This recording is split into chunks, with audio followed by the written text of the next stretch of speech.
And those who were seen dancing were thought to be insane by those who could not hear the music. Aloha, shifters, light guardians, dreamers, and fellow fools within this beautiful holographic matrix. Happy April Fool's Day at the time of this recording. My name is Brendon, aka Mystic Spider-Man, Skull Babylon. Welcome you back to another paradigm shifting inspirational team podcast that we do here every week to be able to help assist and accelerate the shift in consciousness. And as always, I am joined by some fellow amazing creators, our leading members here within the community, joining us on air. So fellow leading members, let's make some foolish noise and say hello to all the amazing people who are joining on air with us tonight. So say hello to everyone, make some noise.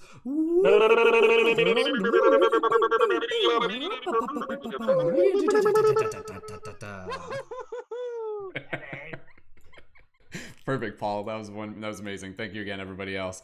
All right, okay, so let's get right into this. We're gonna jump right into the discussion momentarily. Just gonna go over a couple of housekeeping rules. And again, tonight's podcast is on spiritual wisdom of the Fool archetype, if that wasn't already obvious. And so we're gonna be diving into this topic in a variety of ways. Obviously, we'll be talking about the symbolism that we see through tarot. We'll be talking about how it appears within movies and all sorts of media that we've probably seen in many different forms over the years. And we'll also be talking about how we ourselves can be a modern day embodiment of this archetype to be able to help you see the Fool within yourself and to be empowered by that idea. What does it mean to be the Fool? And again, more or less, once we get into it, I'll just explain real quick.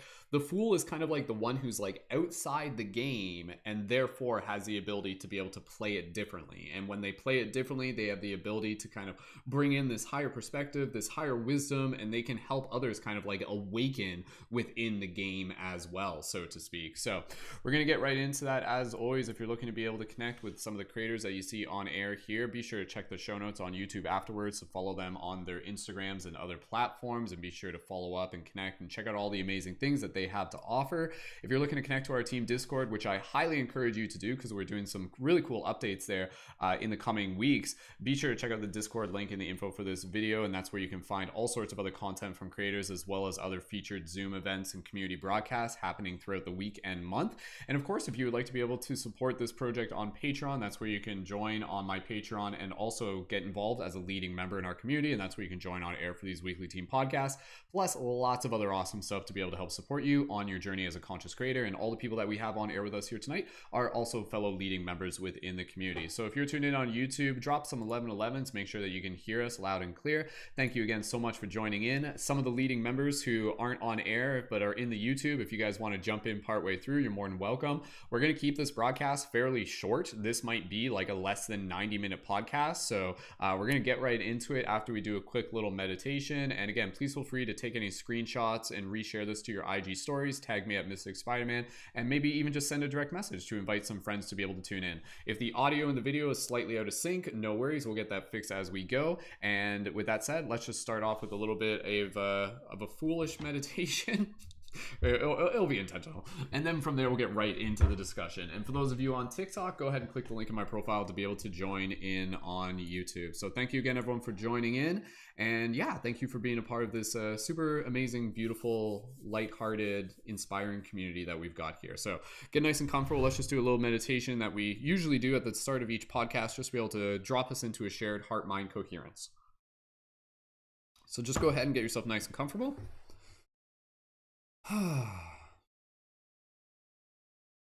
When you're ready, just go ahead and gently close your eyes and just begin connecting with your awareness of the breath. Soft, gentle inhales, soft, gentle exhales. As you breathe here, just giving yourself permission to arrive in this moment. Just bringing your awareness to gratitude, gratitude for yourself, for showing up, gratitude for this community, gratitude for the wisdom we are here to share. And as you're here in this moment, just visualize all of us just sitting in a circle, going back to our roots of just casual conversation, being mirrors for each other's growth, showing up in a sacred space to be able to help support one another. And so as you're in this circle, allow yourself to just be able to acknowledge the journeys that we all share that bring us to this moment, as well as the Fool that is inside of each and every single one of us in a very empowering way. The Fool is very much the very powerful creator within all of us. The Fool represents unhindered potential. So just take this opportunity to be able to see each and every single person here as the limitless being of creative potential that we are. And if you want, you can just put your hand on your heart, hand on your chest. And just take this opportunity to just be able to express any thoughts and words of gratitude as you just feel this vibration, just feel this love, just feel this connection of community and the excitement as we get ready to move into this topic. So just take a moment here within your own quietness and just allow yourself to speak from your heart to all the people here as you receive that gratitude in return.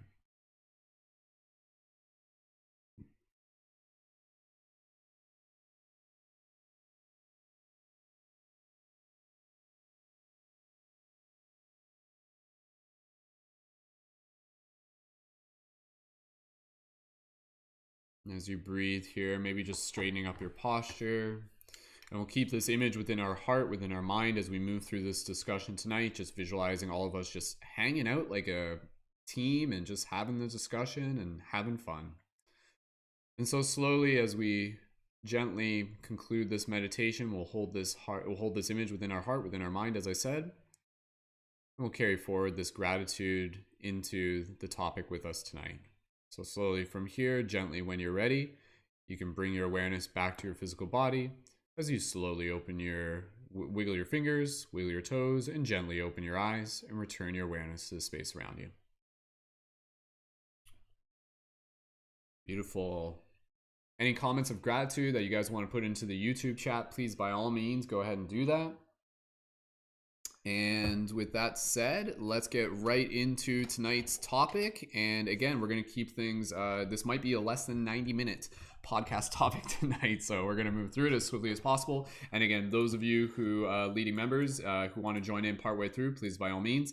And just before we kick things off, I'm just going to do a quick introduction to the leading members that we have on air with us tonight. Since I forgot to do it earlier.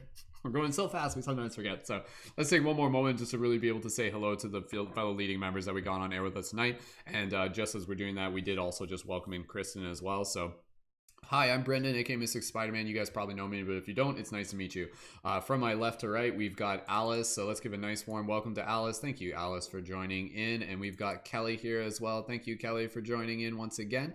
And we've got Stitch featuring Sifu Boggy with us here. Thank you, Paul, for joining in. And I love how, again, it's like, I didn't ask you guys to dress up, but Paul's just like, oh, this is another opportunity. Paul's here for it. Paul's like 100%. He always brings it all. So thank you, Paul. We've got Micah back once again. Thank you, Micah, for joining in. And we've got Kristen as well. So thank you, Kristen, for being here. So, all right. So lots of wisdom to be able to practice exploring and discussing for tonight's topic. So like I said, let's get right into it. So, all right. This is all just practice. This is all just fun. And like the Fool, let's play this game of shifting consciousness and inspiring one another. So here we go. Spiritual wisdom of the Fool archetype, the cosmic Fool archetype. So this is something that I'm super excited to be able to get into. Obviously today at the time of this recording is April Fool's Day. It just happened to land on the same day as our podcast. The universe is just like, you better do a topic about this. This is a great opportunity. Don't you miss it. So I'm like, okay, universe, I'll do what you said.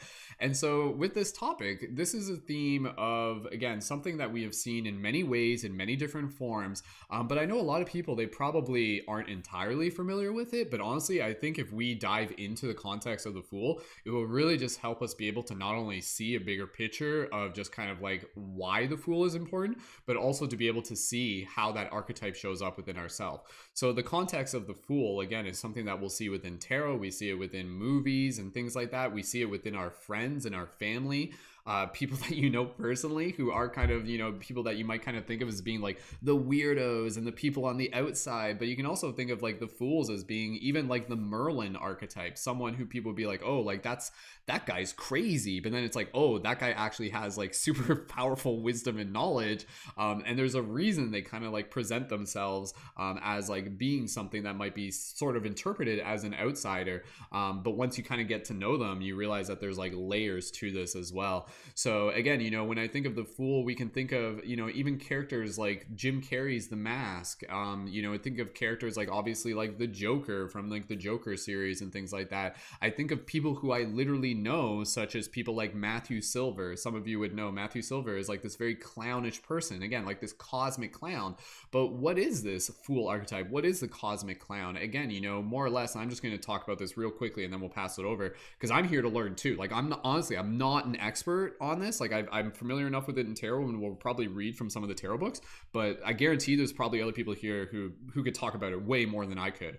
So again, for me, the interpretation of the Fool is the one who, like I said, is kind of like has the wisdom of that higher conscious perspective of the fact that this is a game, of the fact that this is a play, and therefore has the ability to be able to show up into it differently. It's kind of like we're on a stage play right now, and so many people, they're wearing a mask and they've become that mask, but they forgot that they're wearing a mask. They become this identity. They become the ego. They become what culture has told them to be. The Fool is the one who is actually aware of the idea that like underneath that mask, they are cosmic, they are soul, they are eternal, they are this higher being that is simply playing the part of a human, so to speak. So again, the Fool is kind of like that one that will challenge us, that will invite us into this playful mode, which is very much about being able to connect with the heart. It will help us kind of demystify what we consider to actually be important. A lot of times if people kind of like stray away from the Fool, they kind of like move into this place where it's like they really value the material possessions and all the things that they can acquire with wealth and things like that. But the Fool is very much one that will be able to find like pleasure and sustenance and value and connection in the simple things, in the human connection, in the things that are intangible as well. So again, the Fool is something that I wanted to be able to talk about tonight, and I'll just say this and we'll pass it around, because for me, in a lot of ways, the Fool is more or less parallel to what I talk about here within the community of the archetype of the Shifter, the Light Guardian. The Shifter, someone that we talk about as being a person who intentionally helps assist with the shift in consciousness, is someone who, again, in past, it would have been somewhere like, a big thing was like, oh, go out there, do free hugs, which, again, use discretion, but even still, go out there, bring signs to the street, bring your art to the street, bring dancing, bring music, bring this creative expression, bring it out into the community, let people see it, and give people and become a portal for other people to be able to step into that place of play. And through play, we liberate ourselves. We liberate ourselves from like the chains that we've created within our imagination, so to speak. So the story of the Fool is a very, very powerful one that is about liberation and higher cosmic awareness and the ability to kind of change our form as need be, to be able to play the game a little bit differently with a higher perspective, and also to be able to intentionally help others awaken to that cosmic Fool within themselves. Is that more or less, is that enough to kind of get started with? Yeah, okay, that's enough to get started with. So let's keep going from there. So with that said, we'll just pass over to the next person. So whoever wants to go next, whoever is feeling foolish enough to go next, go ahead and just put your hand up and we'll pass it over to you. And then from there, we'll keep going. So we'll pass it over to Allis. So with that said, passing it over to Allis. Allis, please feel free to briefly introduce yourself as much as you wish. And from there, go ahead and tell us a little bit about spiritual wisdom of the Fool archetype. Welcome, Allis. Thank you. Thank you so much, Alice. Well, here, I'm really excited about this because I feel like we are all the Fool, right? We are all on the Fool's journey, which is like the Starseed's journey, which is the hero's journey. So I do read tarot, and I feel like sometimes when the Fool comes up, it can be a little bit daunting, even because you're at the beginning of your journey. But it's really that enthusiasm and your playfulness that not only is required, but it's literally the thing which will move you forward. You are moving forward when you are playful and you are foolish, and you have like a blind optimism, because it also talks about like a faith in the universe, a faith in your higher self, and that you came here for a purpose. So anytime anytime really that we anything new, we can drop into this Fool energy, because it doesn't really matter if we're right, it just matters if we're having fun. So sometimes if someone comes up as a fool in a reading, though, they can also be like too foolish. They can be like especially reversed. It's when you're playing the fool, when you're totally out of left field. So it's always about a balance. But I think we're so off balance these days that more fool energy and more playfulness is absolutely necessary, particularly when yeah, we forget that we're playing a game, and we forget that this really isn't like the main thing that we're doing. This is kind of, even though we are the hero of our real life and like the other exciting things are still awaiting us. So to stay optimistic. And something that I liked about, I read something that was saying the Fool is the only card in the arcanas that has he's actually moving. So he's like actually moving forward, whereas all of the other figures that you see are standing still and they're not in their motion. So we know that in order to move, we have to be foolish, and we have to just allow ourselves to fail if we're going to fail, but understand that the universe is going to catch us. So I love the Fool. I'm so glad that we're giving him his due, because it's us. We're given like the human. It's basically like our human self. And we're so ashamed of being human sometimes. We're like, being human is ridiculous, and I have to do all this stuff. And like, I want to be just my light guardian self. And it's like, you're mostly your light guardian self. You get how a very finite amount of time to honor the Fool and to honor this human body. And it's fun, so you might as well take advantage of it when you can. So yeah, I just wanted to pop in and say that Brendon, you did such a great job. I feel like sometimes at the beginning of these podcasts we're like, well, that was it, really. It took us 5 minutes. Oh, Brendon geez. said it. No, don't say that. That's I don't like. I'm here to learn from you. Like, honestly, I think Allis, I think you got more of a grasp on the Fool than I do. So I'm just playing the Fool right now, pretending like I know what I'm talking about. So I mean, I got a grasp, but no, like together, I think we got a much bigger picture on this. We're all better together. Yeah. Absolutely. And yeah, and exactly, you know, like kind of like you're right, like there's this topic segues nicely from the hero's journey from last week and everything like that, very very much so. And one thing I was gonna say is interesting is like the fact that like the Fool is like the 0 card in tarot, which is interesting. Like even in the tarot deck, like sometimes they like, yeah, like some tarot decks, they're actually like, it's weird, like the number won't correspond or something, and then you're like, where the frick is this card? And like it actually takes you on a Fool's journey to try and find like where it shows up in the book. And the other thing that's interesting is that the Fool is actually like the card. Well, I'll ask you, Allis, what's the card after the Fool? What's the one card usually? I don't remember.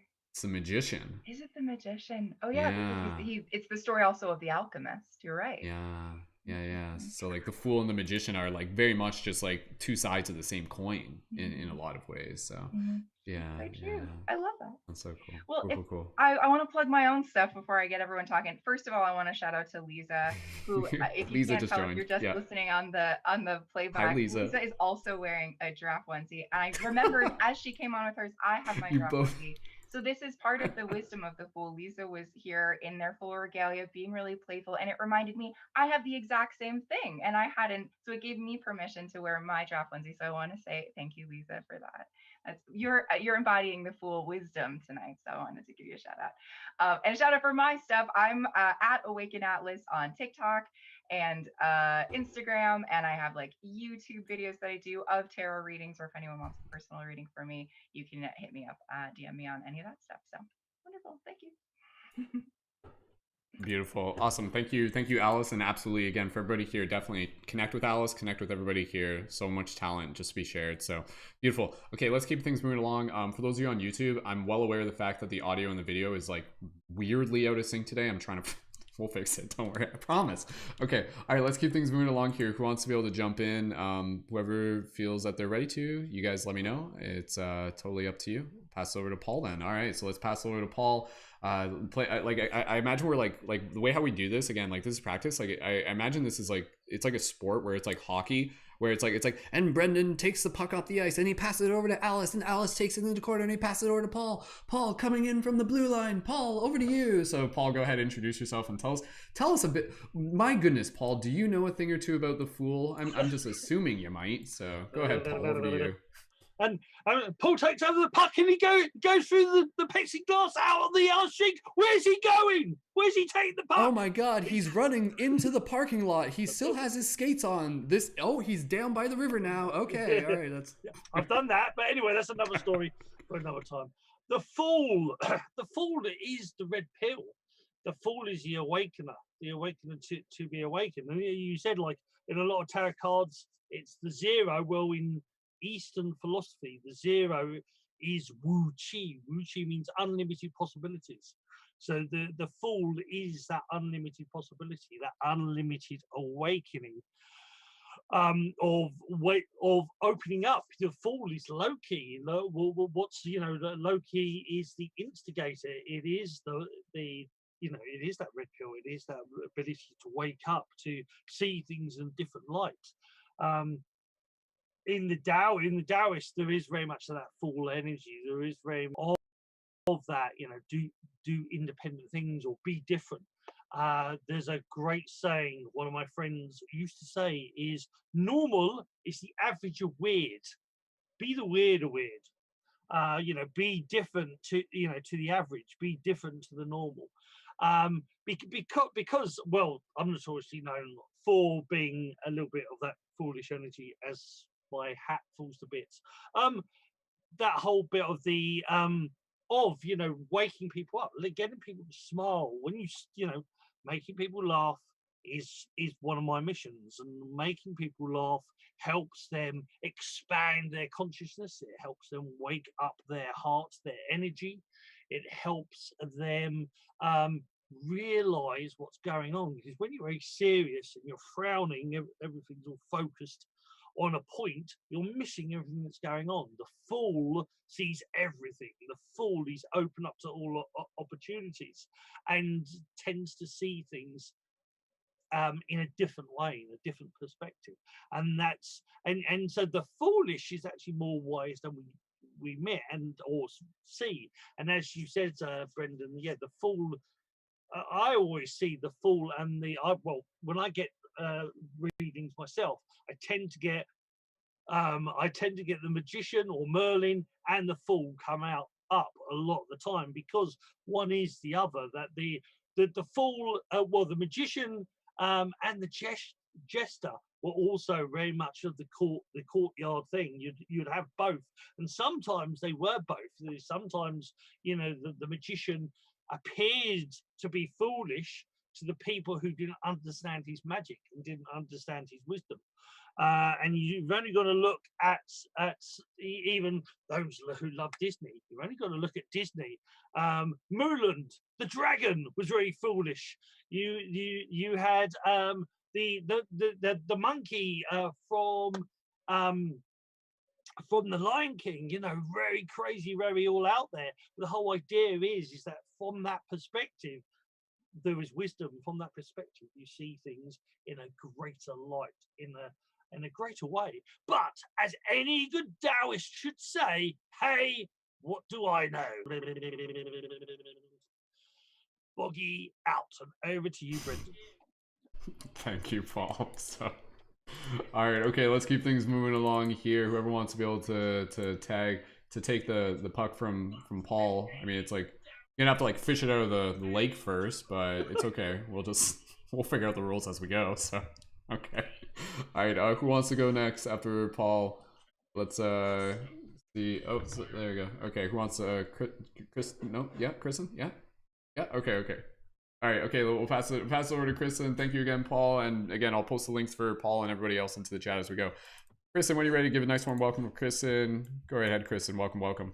Awesome. Hi, guys. It's lovely to see you all. And awesome topic, Brendon. Thank you for bringing the spiritual wisdom of the Fool forward.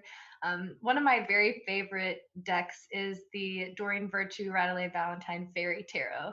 And in the Fairy Tarot, the Fool is represented as the dreamer. And so whenever I think of the Fool, I always like to think of this embodiment of unlimited possibilities. Like you said, this excitement for new beginnings and really the beginning of a journey. But for me, it's always been a like a deep trust in the universe. You know, you come across experiences in life, and you're always going to have, you know, new things coming, old things going, all the possibilities in front of you, but being able to see the wisdom of which path you are to take, and knowing that you have everything you need inside of you, and trusting that you are going to take those steps in the right direction, and in whatever direction you take.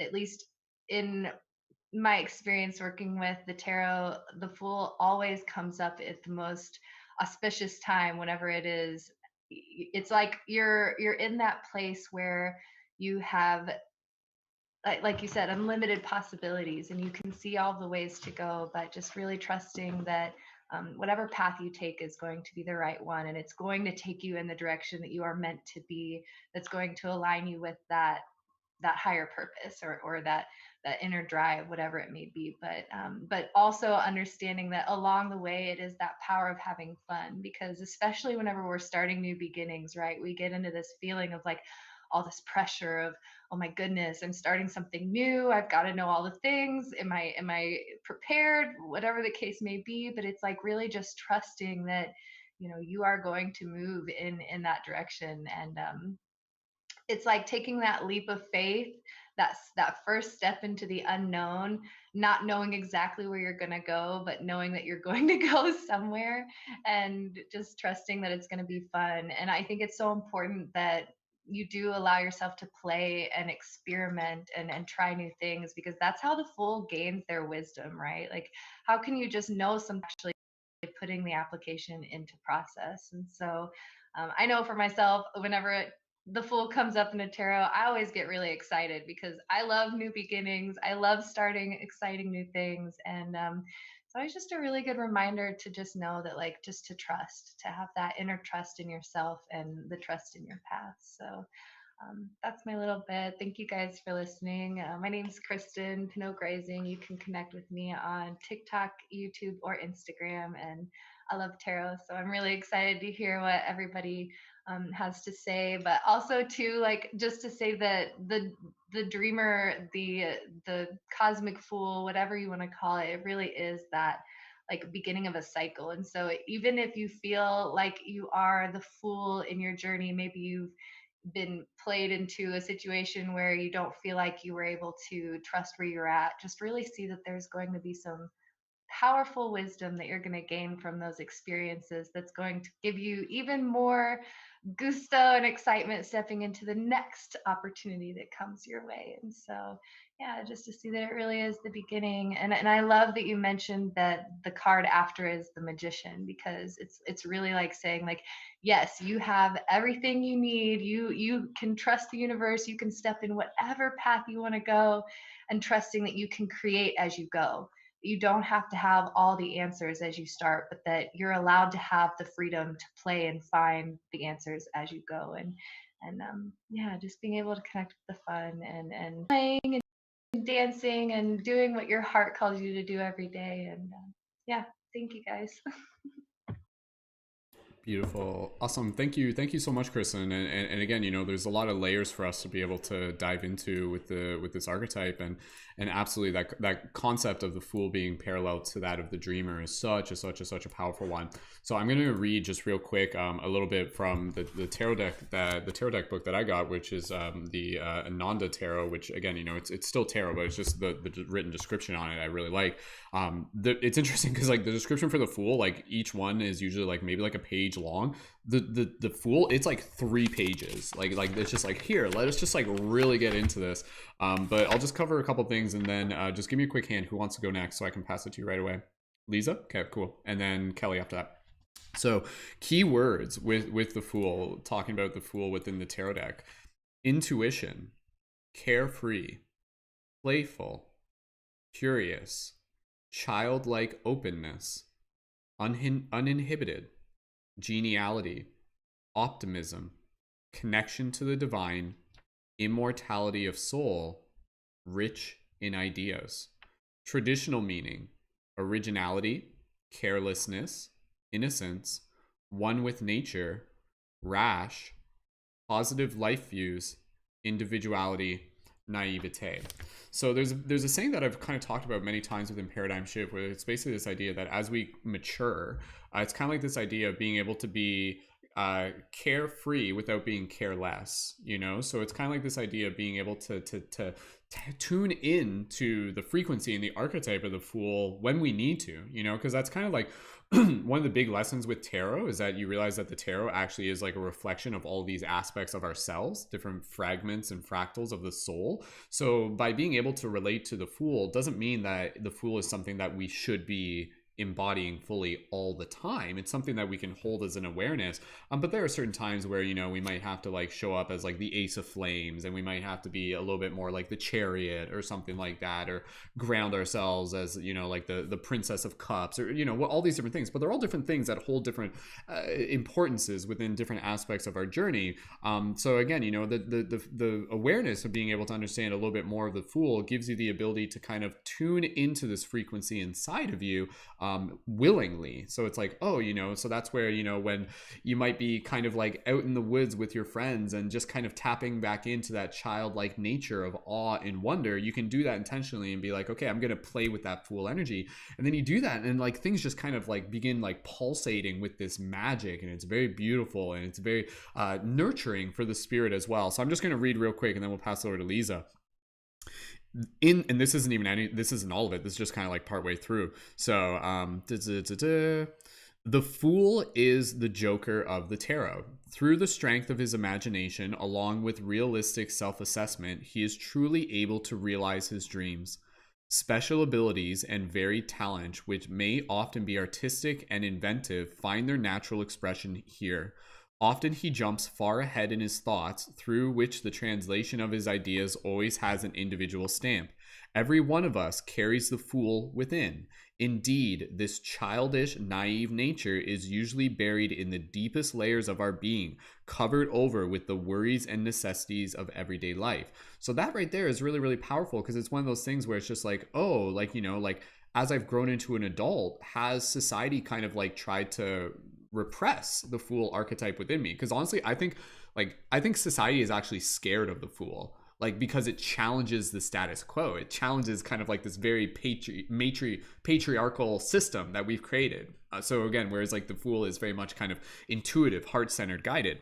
In the major arcana, the Fool has an important key function. He moves through the end, the universe, which is the other card, and the beginning, the magician, which is the first card. In that way, he is the link that closes the circle between the original action and the resulting effect.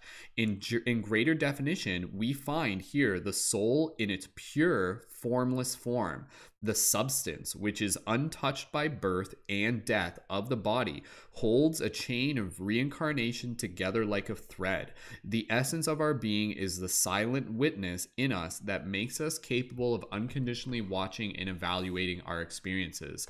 As the young soul learns from trials and errors, the ripe soul carries within the sum of all experiences from previous lives. Both have the freedom to choose the direction in which they go. Also, they recognize that they bear consequences for the choices they make.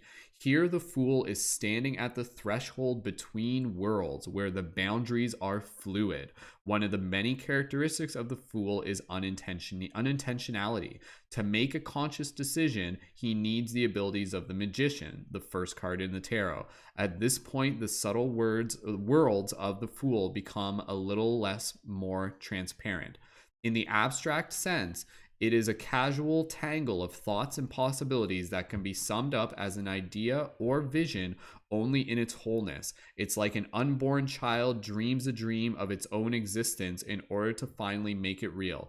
The Fool symbolizes the unrealized divine essence in us all. And there's a little bit more here, but I might go back and read that later. But again, you know, the Fool really is this very, very, it's bringing awareness to this very, very powerful thing inside of us, where basically, from my interpretation, it's like playing with what we identify as the imagination is literally playing with the realms where like things are created first and foremost. So like before something happens in the physical world, we literally have to think it. And if we can do that intentionally, this is where the Fool begins to encourage us to start thinking about all the things that we want to create. from a heart-centered place. You know, we think about the things that we want to bring into the world through artistic expression and creativity. So again, you know, the Fool is like this relationship that we can cultivate, and as we do it, we start tapping into these magician-like characteristics, where it becomes this heightened ability for us to really become an ambassador for crystallizing things from the imagination realm into the physical. So again, the Fool is kind of like this bridge between worlds, between spirit and material.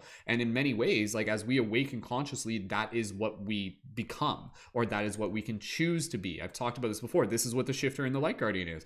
We are literally world bridgers. We are the connection between spirit and this dimension here. We are not just in spirit or just in the physical. We're kind of between both.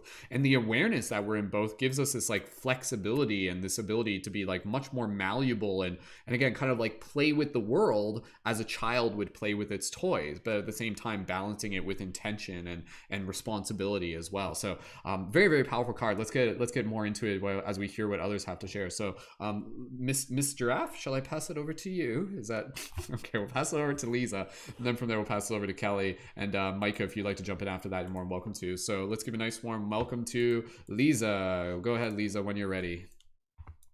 Hello, everyone. I'm Leeza, aka Miss Giraffe. So it's funny that you ended on children, because I was thinking about it, and working with children for a while now, the Fool is definitely something you can see in them, and where they have that innocence, that playful energy, and just, you know, it's like they don't know enough to they'll say the wrong thing, or they'll do the wrong thing, whatever that means, and they start new and they start fresh, and they have just that new beginning energy. And I like when Brendon said that we were doing this podcast on the Fool, I was thinking like, who are some fools that I know, or who are some that in like pop culture that we see. And one Fool that I always think of is Jim Carrey, and in almost everything that he's done, and he just always brings a smile to his face. And I've seen interviews with him, and he's just always doing something a little crazy and doing something that's, gonna make people smile and make people laugh. And another one is that I really thought of is my dad. And I thought pretty deeply on this. He's someone in my life that he's always just making people laugh, and not really caring what I'm thinking, but trusting that, what his actions are doing or is bringing joy to himself and the people around him. And that's something that I think is so important for us all to just remember, just to laugh about things, not take life too seriously, because, it's, we're here, and let's have some fun with it. And going back to the tarot card, it's really about, it is trusting the universe, trusting that everything's gonna, it's gonna be okay. And if it's not okay, that's okay too, and in the Light Seers tarot deck is the Fool is a girl on the edge of a cliff falling back into the sea of life. And here, I have it here for you guys to see. She's on the edge of the cliff, about to fall, and just completely arms wide open, knowing that it's going to be okay no matter what happens. So I love the idea of taking that with us and starting every adventure just knowing, no matter what happens, this is what is going to happen, and this is our path. Good, bad, ugly, amazing. Everything happens for a reason, and we can trust that this is all part of the journey. Beautiful. Awesome. Thank you, Leeza. I feel like that, like the giraffe like onesie is like helping channel source energy. I imagine like it just kind of like you get into the zone. It's like I meditate better when I'm wearing my giraffe onesie. Like yeah absolutely.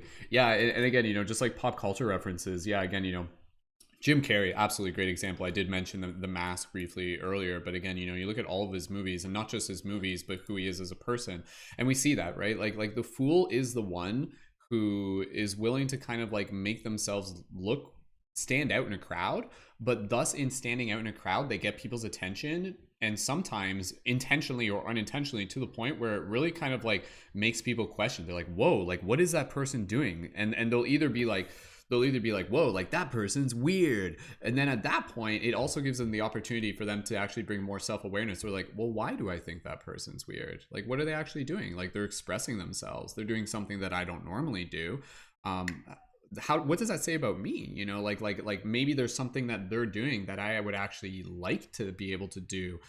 Can I give myself permission to do that? And by us kind of like embodying that, it gives others, permission to be able to do themselves, which is exactly, again, as shifters, like I would get that similar response every now and then when I'd be doing free hugs, where people would literally like see me and they'd be like, whoa, like that's weird, man. Like you're crazy and stuff like that. And I'm just like, am I? Or is society crazy to think that a person doing free hugs is crazy, sort of thing? And then what would happen is that, people would actually like see that, and then they might kind of like go home with that idea, and then they might see me next week, and then like this has actually happened, and then they would come up and be like, hey, like I've seen you here before. The first time I was kind of like confused, but now I'm going to talk to you because you're really curious, and this is like, there's something in my soul that was drawn into this, like to be aware of who you are, and I want to know more.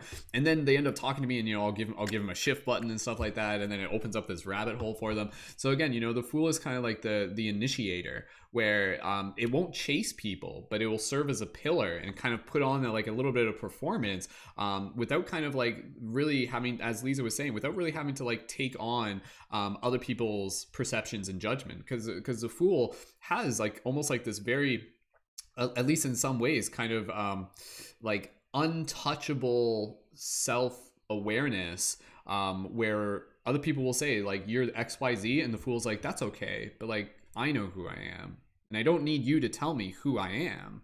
So as long as I know who I am, then that's the most important thing. And then the real question is, who are you?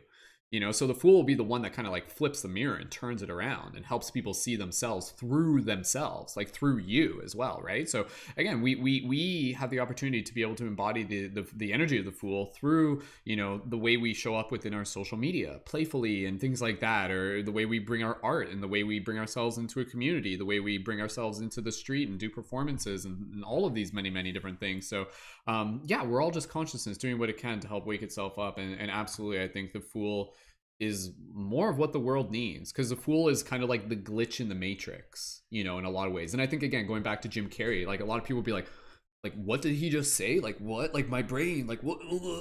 But it actually like wakes them up in a way, sort of thing. So it's like, can we be that? Do you want to be that? Can you hack the matrix with love?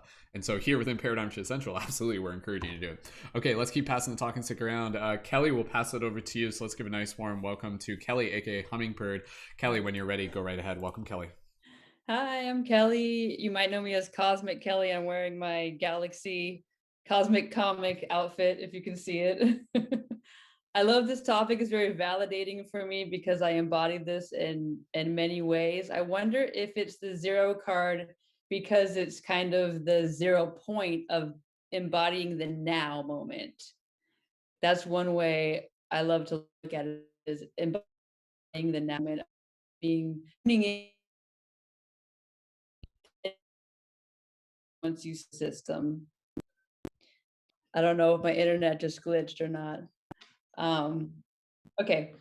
And I love that it also, in this one Mythic Goddess Tarot, I don't know if you guys have seen this one, by Sage Holloway, and the art is by Catherine Skaggs. The Fool is the wild woman, and I love it.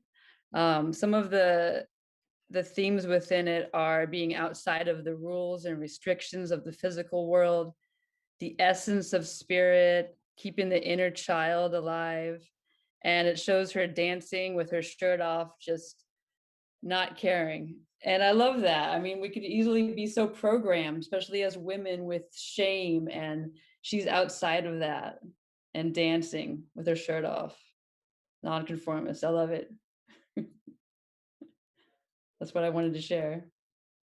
That's beautiful. That's beautiful. And again, you know, like there's, it's kind of cool because we're talking about the fool archetype, and then within the fool archetype, there's almost kind of like the male version of the fool archetype, and then the female version of the fool archetype. So when you think about like the female version of the fool archetype, you know what character comes to mind? Who here has seen Moana? I think everybody's here has seen Moana. Remember like Moana's grandmother? Like she was the fool, right? She's you know, it's just like, it's like, of course I'm the village crazy lady and stuff like that. She's like talking to the water and dancing, but she was like such a free spirit, so liberating, and actually very inspirational for Moana to be able to like have that guidance and that presence. So I mean, you know, in the same way Moana's grandmother can be that for Moana, it's like maybe we can do that for other people, where just us being our authentic selves gives people permission to just be like, oh, maybe I can talk to the waters too, or something like that, or whatever the case. It's more of a metaphor, but I mean, talk to the waters, absolutely, please. They're probably just like sitting there all lonely, and they're just like, no one talks to us anymore. So, do you think about that? Do you ever think about that? I feel like getting off topic, but if anything, I'm just getting into the topic. So, okay, Kelly, thank you again. Let's keep things going along. Kristen, did you want to jump in on there and talk about Moana for a minute? Is that what we're talking about? Tune in next week as we just talk about Moana. So. Go ahead, Kristen, whatever you want to share, and then Micah, if you want to jump in after, and then we'll just popcorn style. Go ahead. No, absolutely. Moana, the grandmother, and it's great because, you know, she really does in the beginning play that very silly, you know, almost acting as like she doesn't have any wisdom, as if she's just very, you know, flowing and moving and going about her day and going against society, right? But then you see later in the film that, you know, after she becomes her spirit guide, she, you know, ends up being the one that shows Moana back to the wisdom of her heart. And so I think that for me is like in that movie in particular, it's so powerful to see that like when you do play that that role of the joker or the fool or the dreamer, whatever it may be, but that is the place where you truly allow yourself to connect with whatever wisdom is meant for you. So yeah, Absolutely. Yeah. And again, you know, it's kind of like one of those things where it's like, say theoretically, if a person was just like by themselves completely, like no one to influence them and stuff like that, like what would that relationship be like with the fool? You know, if someone was just like in the woods and stuff like that, they'd probably start talking to the trees. They'd probably start talking to the plants and talking to the rocks, and like they'd like carry around a rock and like name it, and it would have its friend and everything like that. And again, it's just like, yeah, it's kind of crazy, but at the same time, it's just like, oh, like maybe there's something there, right? So again, you know, like even just real quick, the word weird literally comes from like the word magic, you know. So like we've kind of changed the definition, but in many ways now is a great time for us to reclaim it, where people are like, oh, that's weird and stuff like that. Like the word weird literally basically said like this, if something was weird, it meant it was like mystical in a lot of ways. Like wizard stuff was weird, right? So this is where we get into this idea of like the world needs your weird. The world needs more of the magic, and that's a big thing that I always talk about here within the community and everything. It's like, what can we do to bring more magic into this world? And so the fool archetype is very much the ambassador, very intentionally, of being able to bring more of that magic into the world. So yeah, again, I hope by the end of this podcast, it's not something that just like is like, oh, this is great to listen to, but actually hearing this as a call to action. Like we need you. Like, yeah, you have it inside you. Let this be something that just kind of like moves you with a little bit more permission to be able to say like, oh man, like I could do that. I could go down in my community and create some like art, or like dance on a street corner, or again, do free hugs or hold signs or create really cool content online, whatever it is you guys want to do. So there's so many options. There's the world is your playground, and that's what the fool is all about, right? So you can wake up each day with that intention of just being like, how do I want to help shift consciousness today? And then to kind of like move into it with that very playful spirit. And when we have that playful spirit, opportunities kind of they open up. We can see them more, you know. And even what Leeza was saying, I love the idea of kind of that trust, that kind of like surrender, that deep trust of kind of like, okay, like leaping into the unknown, more Disney songs. What am I doing here today? But again, you know, it is kind of like that thing. Okay, Micah, are you ready? Or we'll pass it over to you. Yeah. Okay. Let's pass it over to Micah, and then from there we'll just keep popcorn style. Man, Kristen, your thing on the side, it's tripping me out because I keep thinking that's actually your hand, but it's glasses on Yoda. Like literally earlier I saw that and I thought it was your hand, but it's like, could you guys see what I'm looking at here? Did that? Anyways, okay. Micah, we'll pass it over to you. Let's give a nice warm welcome to Micah. And again, please feel free to introduce yourself as you wish. And go ahead and tell us a bit about the spiritual wisdom of the Fool archetype. Welcome. Hello, Micah, also known as Mirrorkall Soldier on Instagram, TikTok, and Mirrorkall on YouTube. So I think the full archetype really, like my perception of it changed when I stepped into using the True Black Tarot. And that's because the art for this tarot deck is like a young child with a butterfly. I'm going to show it to you. It's with a butterfly on their head, but it's also got like iridescent wings as well, surrounded by doves, like with lotus and eggs, like floating above water. So it's a very pretty card. And it really tapped me in a way of like diving into the inner child and allowing that part of ourselves to start stepping forward, not necessarily from a hidden space, but from a safe space to be vulnerable, like an invitation for us to really to step into that innocence and that, like you said it earlier, reading the book, that childlike wonder, really bringing that to reality, and like you're saying, playfulness, and kind of like really stepping into like releasing judgment. And I guess think about how you perceived the world as a child, right? You looked at the world with fresh eyes. You didn't see any distortions. You were literally love and bliss and harmony. And yeah, sometimes you got a little upset because you were hungry or, something like that. But ultimately, you were just there, present now. And Kelly, you said it too, 0 point. You took the words right out of my mouth. 0 point field. Like that's that fifth dimension. Children are literally within that fifth dimension all the time. Like that's just kind of like where they are. And that's why the emotions are so overwhelming, and why sometimes that balance is really needed with the full energy, right? And it's just, I don't know, it's just really beautiful to see how the Fool is there at the beginning of the tarot deck, but you're connected right there to source, right? There's no distortion between that connection. You don't know anything different. It's learned the distortion through, and then you have to come back.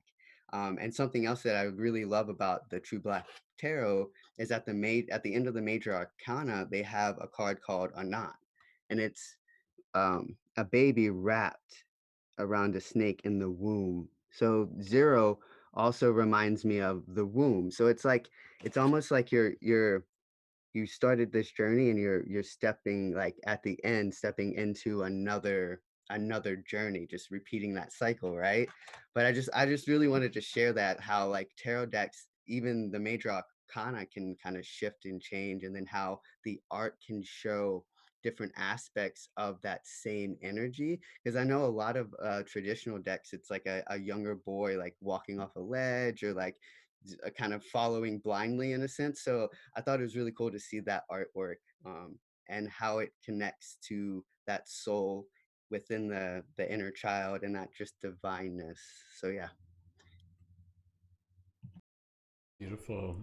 Awesome. Thank you, Micah. Wonderful contribution there. So man, as we're doing this again, just for everybody here, really encouraging you, even just like run some Google searches on symbolism of the Fool in tarot and stuff like that.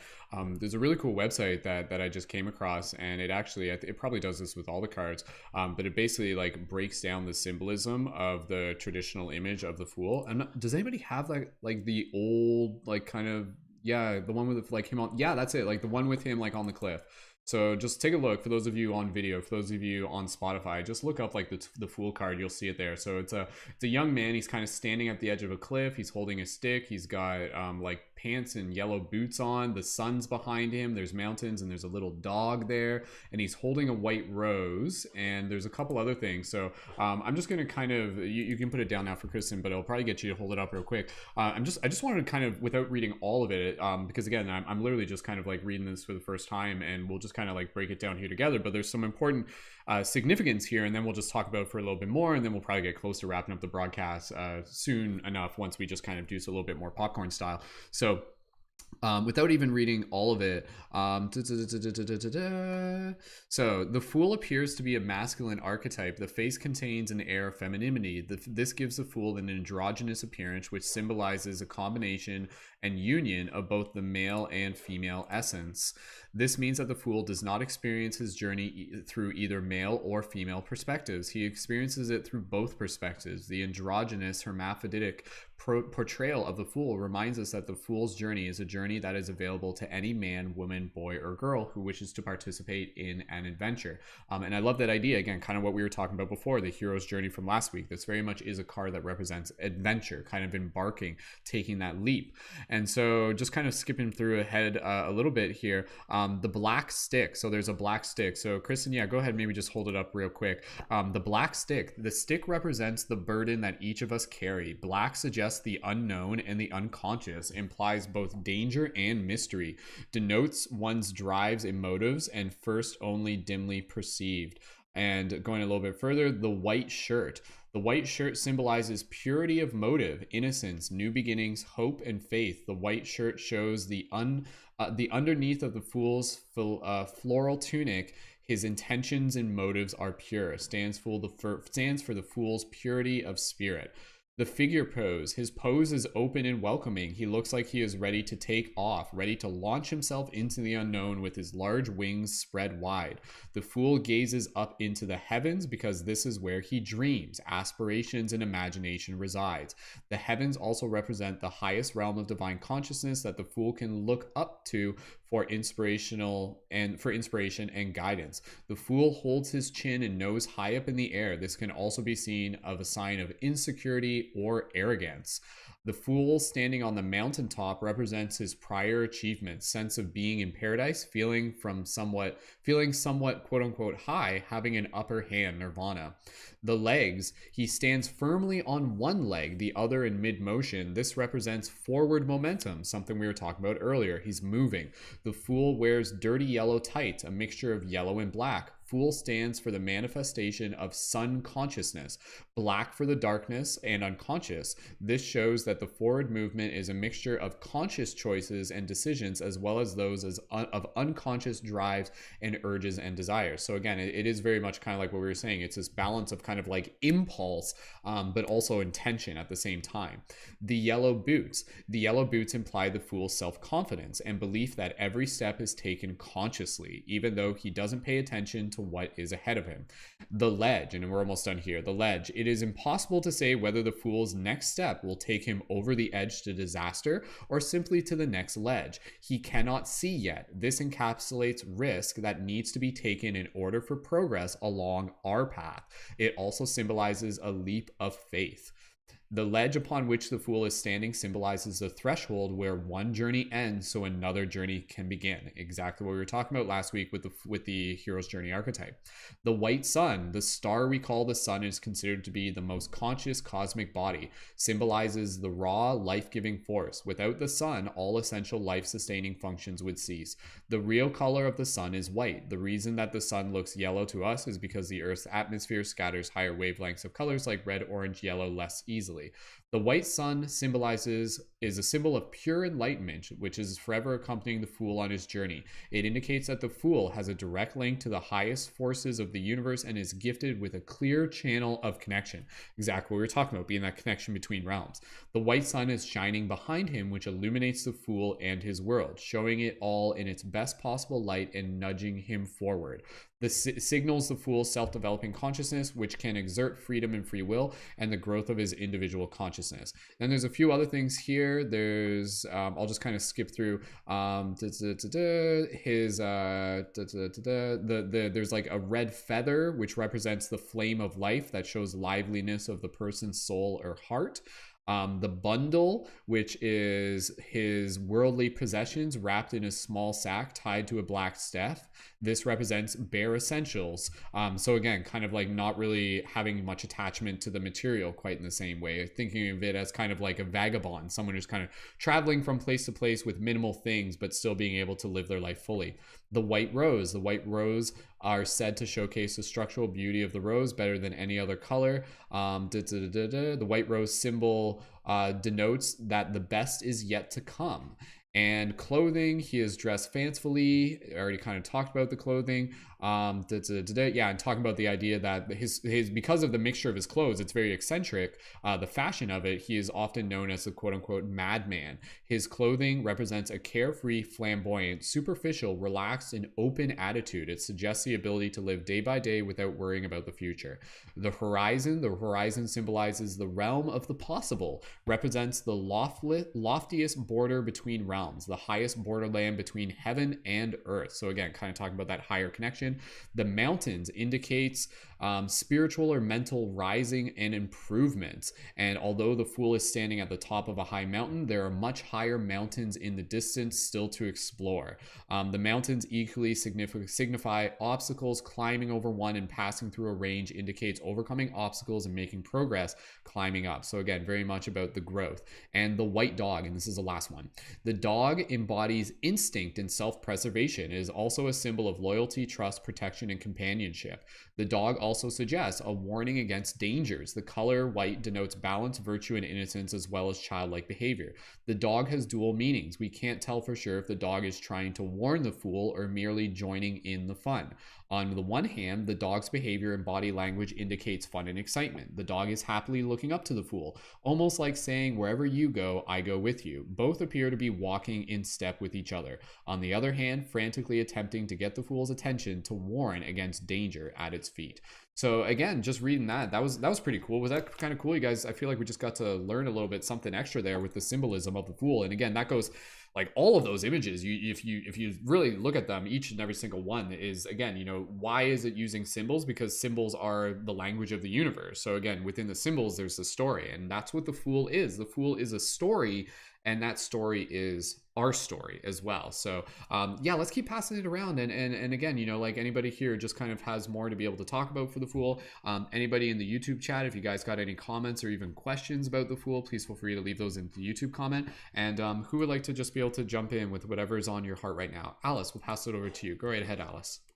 I just wanted to mention, because I can't remember if we said, but that the Fool card is also an Aries card. So the Fool and the Emperor are both Aries. That's on the other ends of things. But since we know time isn't real, it's all happening all at once, we're trying to balance between being the Fool at all times and eventually at some point the Emperor as well. But if we're too much of an Emperor, if we're like too Aries in that way, that'll throw us off completely. And if we're too Fool Aries, that'll throw us off completely too. So I love though that we're talking about this during Aries season. It's super appropriate. It's the beginning of the year as well too. So the astrological year. Very, very interesting. And that's another thing. So like literally like each card kind of like correlates with different zodiac principles and everything like that. So the Fool being Aries, so very much so like the fiery, the impulse, the creative, the spark. Okay, cool. Yeah, no, that's good. I'm learning stuff here too. So cool. Thank you, Alice. Okay, anybody else just want to be able to jump in and again, we can just kind of talk about like what is your personal relationship with the Fool? Like what do you do to be able to nurture the archetype of the Fool within your life, or what could you recommend for the people tuning into this? Kelly, would you like to go next? Pass it over to you. Yeah, go right ahead, Kelly. Yeah, I've been using humor my whole life, and I'm sure everybody here has seen a friend and you cracked a joke and it kind of brought them out of whatever it was they were in that was making them upset or too serious. And it's because we were on that outside perspective. And a lot of us here we feel like we're bridges to different worlds, and that we bring fresh perspective and that we inspire people. And the whole thing about being weird, so many people have said, why do you do things that way? And then I tell them and they go, oh, I just never thought of it that way. Because it's so easy to be in the programming of there's one way to do things. There's, chop your vegetables like this, like everybody do it in the same way. So that being on the outside and injecting humor, and I use it in my job being a therapist.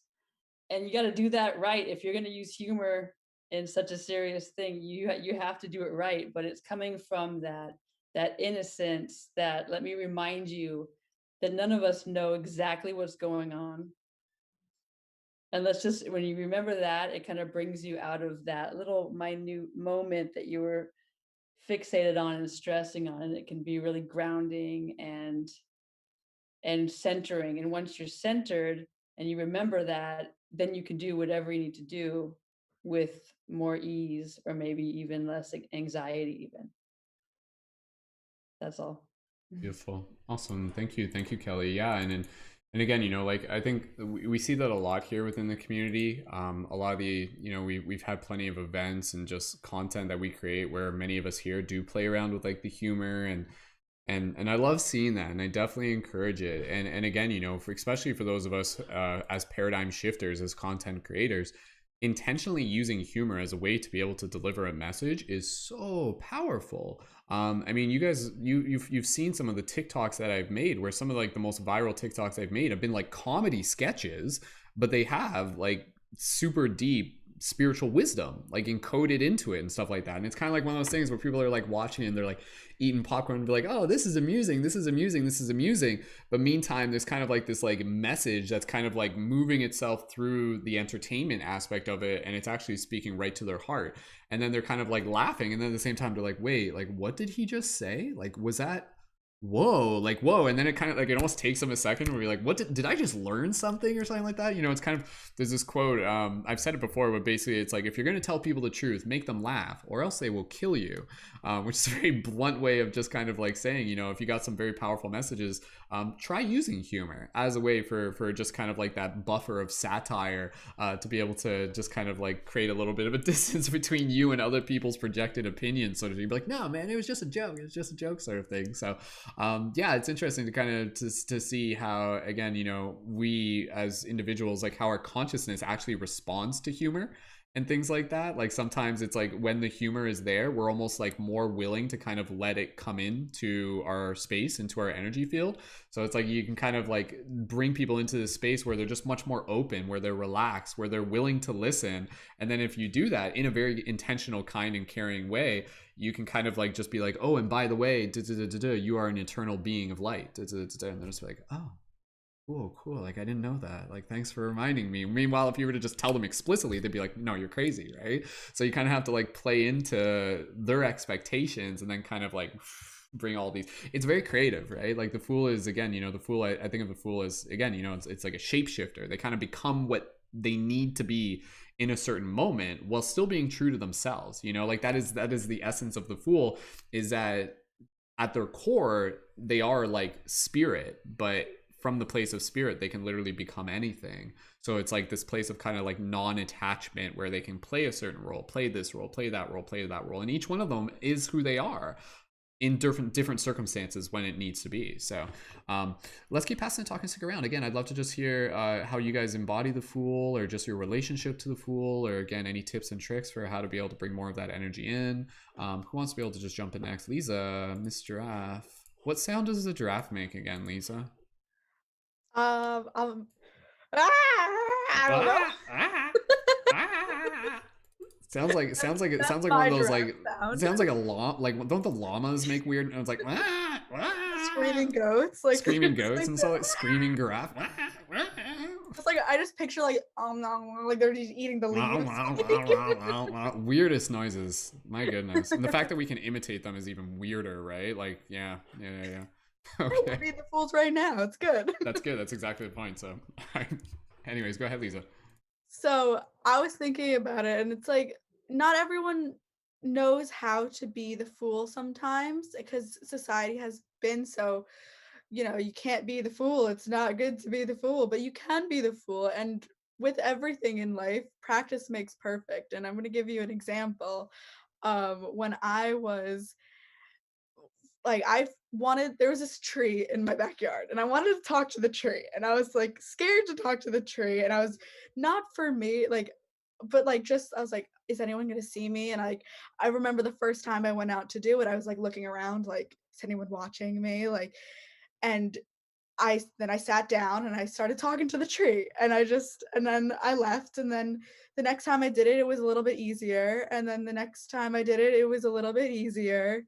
And then it transformed into more parts of my life where it was just, you know, I wasn't looking around as much to see, oh, are these people going to judge me for acting a little bit silly?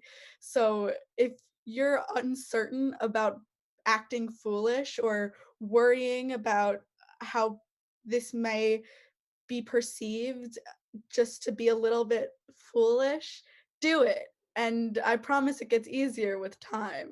And there's still times where I'm like, oh no, but it's practice and you keep going. And if it's a little bit uncomfortable, that's kind of a good thing, So just be silly. Make giraffe noises. Wah, wah. So- you could go pro at making giraffe noises, Leeza. It's like your calling, right? It's your destiny or something like that. Like, yeah, I do voiceovers for giraffes, stuff like that. It's a niche market, so that's beautiful. Yeah, and again, like that's kind of with what we're talking about here. Like when you start playing with the energy of the Fool, it becomes this very ego dissolving process, which can be very, very powerful, very, very healing. Gives you an opportunity to really connect with a part of ourselves that for many, many people have kind of been repressed and disconnected from. And I love thinking of a video that I've seen just as an example of, again, what can kind of be possible. And just real quick, who wants to go next? Paul. Yeah, okay, I already saw that coming. So it's basically like a video of like people on a hill, and then there's like this one crazy guy dancing. It's like a music festival or something like that. You'd figure they'd be dancing to begin with, but it's like one crazy guy like dancing, and he's just like, and he's like going at it and everything like that. That's literally how he's like, that's me and doing my dance and stuff. And then like you see like a couple other people, and they're just like, okay, yeah, I'm gonna go over and join him and stuff like that. And then a couple other people join, and then like a couple more people like, oh, now that they've done it, I'm gonna do it too. And then more people just kind of like do it, and then the video is literally just like this like crowd just builds on the hill, and it's everybody just kind of being foolish and stuff together. So it's like such a powerful part of who we are, but we've kind of conditioned ourselves into a society where it's like no, I can't do it because no one else is doing it. But if anything, the fact that there's an absence of that foolishness is an indicator for us to be able to bring it. So like find those places where there is no foolishness and bring it, like that's what I talk about with being a shifter. It's like go into the heart of your city where it might feel like very, it's like go into the food court of like a business office and like do some free hug stuff or hold a sign that says like, remember you are dreaming or you are loved or something like that. Like do it in a way where people be like, what the heck is going on? But that's exactly what you need. You're trying to like wake people up. You're waking people up. So it's kind of funny because it's like, just reading like the definition of like what a fool is. So literally the definition of a fool according to dictionary.com is a silly or stupid person, a person who lacks judgment or common sense.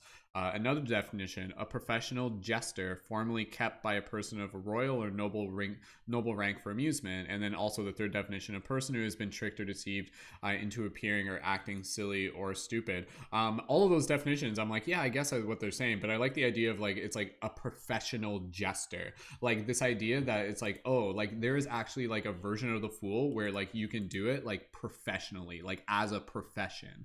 Like it's something that can be articulated and mastered. And this is where you get into this idea of like cosmic clowning, So this is where Lacey and I were like, Lacey, I don't know if she's joining in for this podcast, but like we were talking about before, and she's like, I live the Fool. Like I am the Fool. I've always been that, where she is kind of like, she dresses like this like magical creature. But that's just who she is, but she stands out. And again, us like doing slacklining and things like all these like circusy things and stuff. Like for us, it's just like, this is just normal. But from the outside in, it looks like a Fool. But it's like, for each of us here, it's like, how can we bring more of, that like cosmic clowning energy into what we do? And, maybe go plan some decentralized dance parties and on your street corner and just see what happens and do it as an experiment to be able to see like who out of that like kind of joins in and be like, oh my God, like this is exactly what I needed, right? So your Fool type energy can be healing for other people. Super, super, super, super powerful stuff, and the world needs more of it.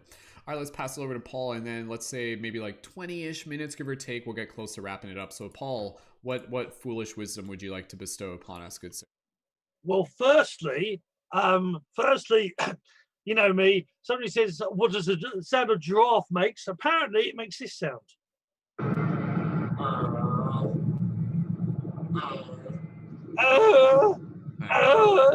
That's just the sound of a giraffe.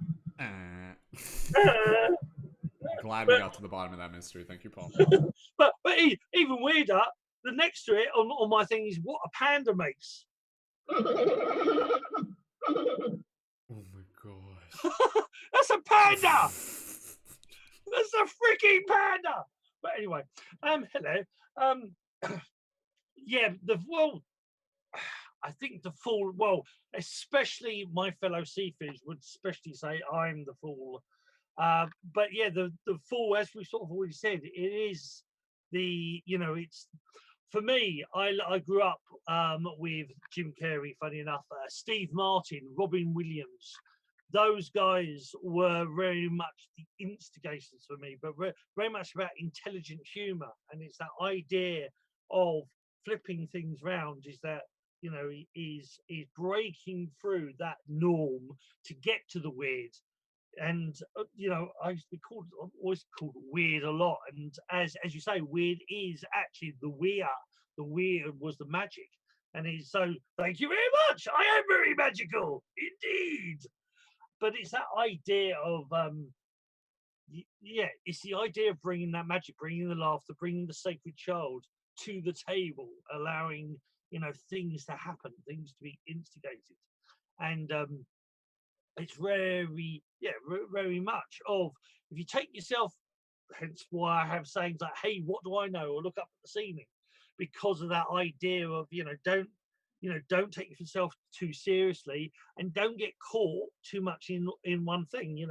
Even a true fool is actually more serious than you think, and very wise, and that's the whole point. And you look even into like the Disney, why the crazy characters are also, they have those moments of wisdom, and those moments of that divine knowledge of the universe.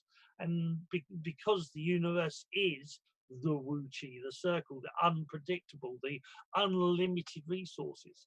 So the crazy, things are only. My nan would say a broken clock is right twice a day, and it's that opportunity. Is that something is foolish until it's not, until that time that it's really actually the most poignant thing you could ever hear. It is right then.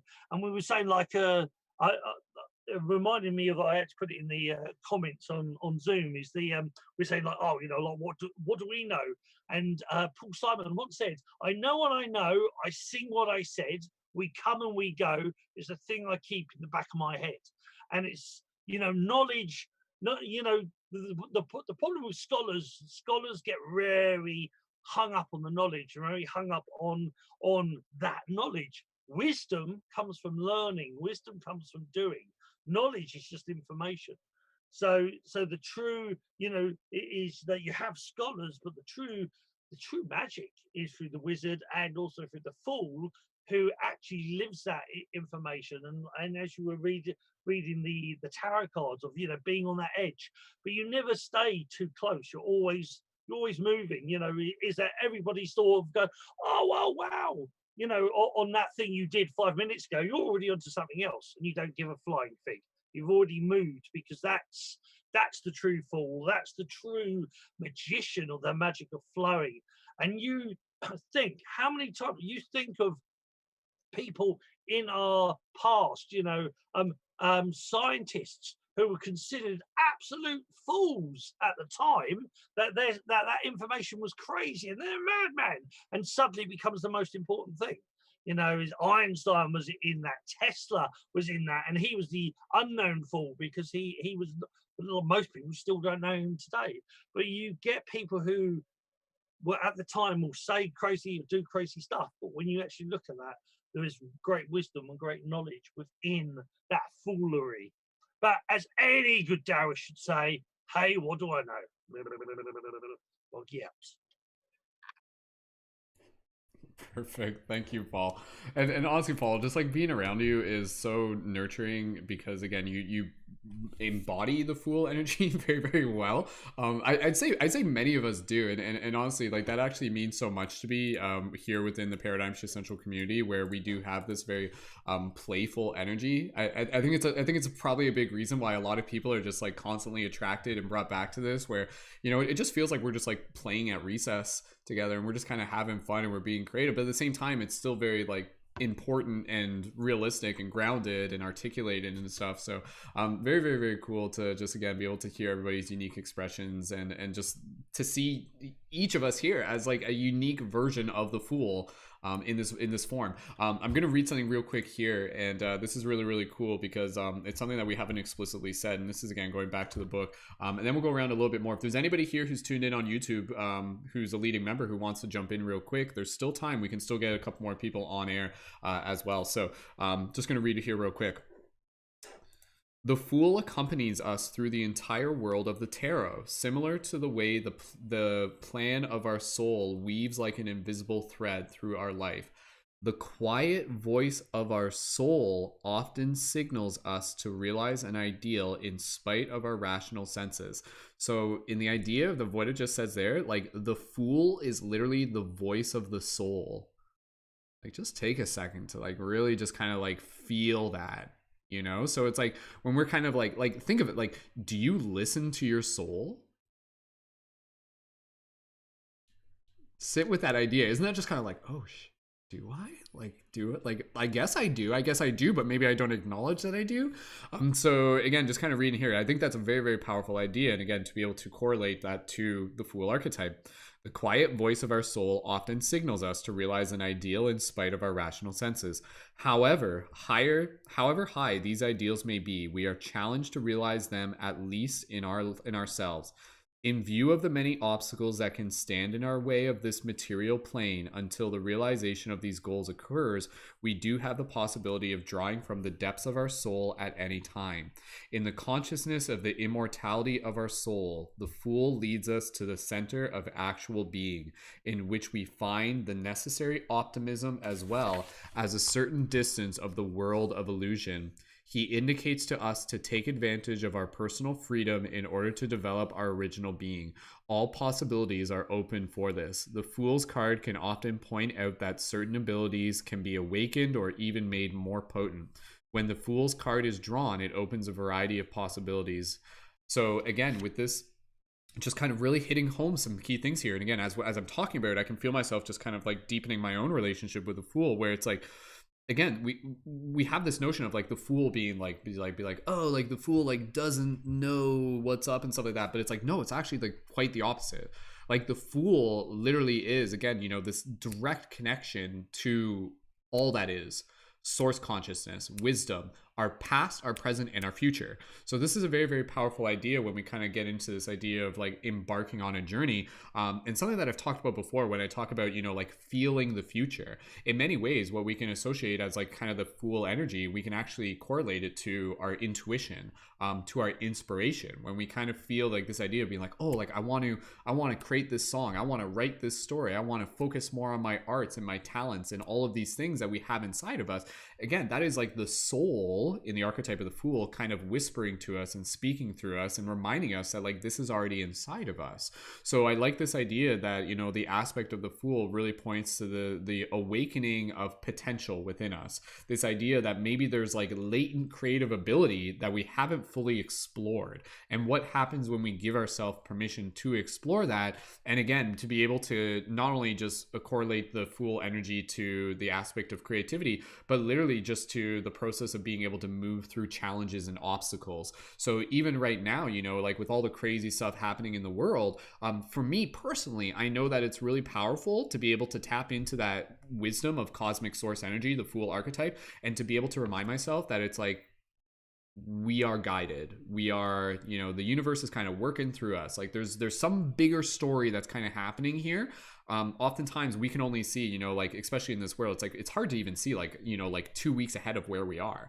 But the Fool is kind of that higher perspective that can see a year ahead. It can see 2 years, it can see 3 years, it can see 4 years, and that knowledge is there, that wisdom is there. It is like energy, and so we have the ability to kind of like tap into it, to really just be able to kind of like bring ourselves into this place of kind of reminding ourselves that as we continue to show up with courage and with optimism and with an honest effort to the best of our ability, while being gentle with ourselves, we will continue to kind of be like moving along this path that the Fool represents, where it's kind of like you will make it through the obstacles, you will make it through the challenges, but you almost have to live within this illusion to think that you won't in order to be able to get the experience of growth.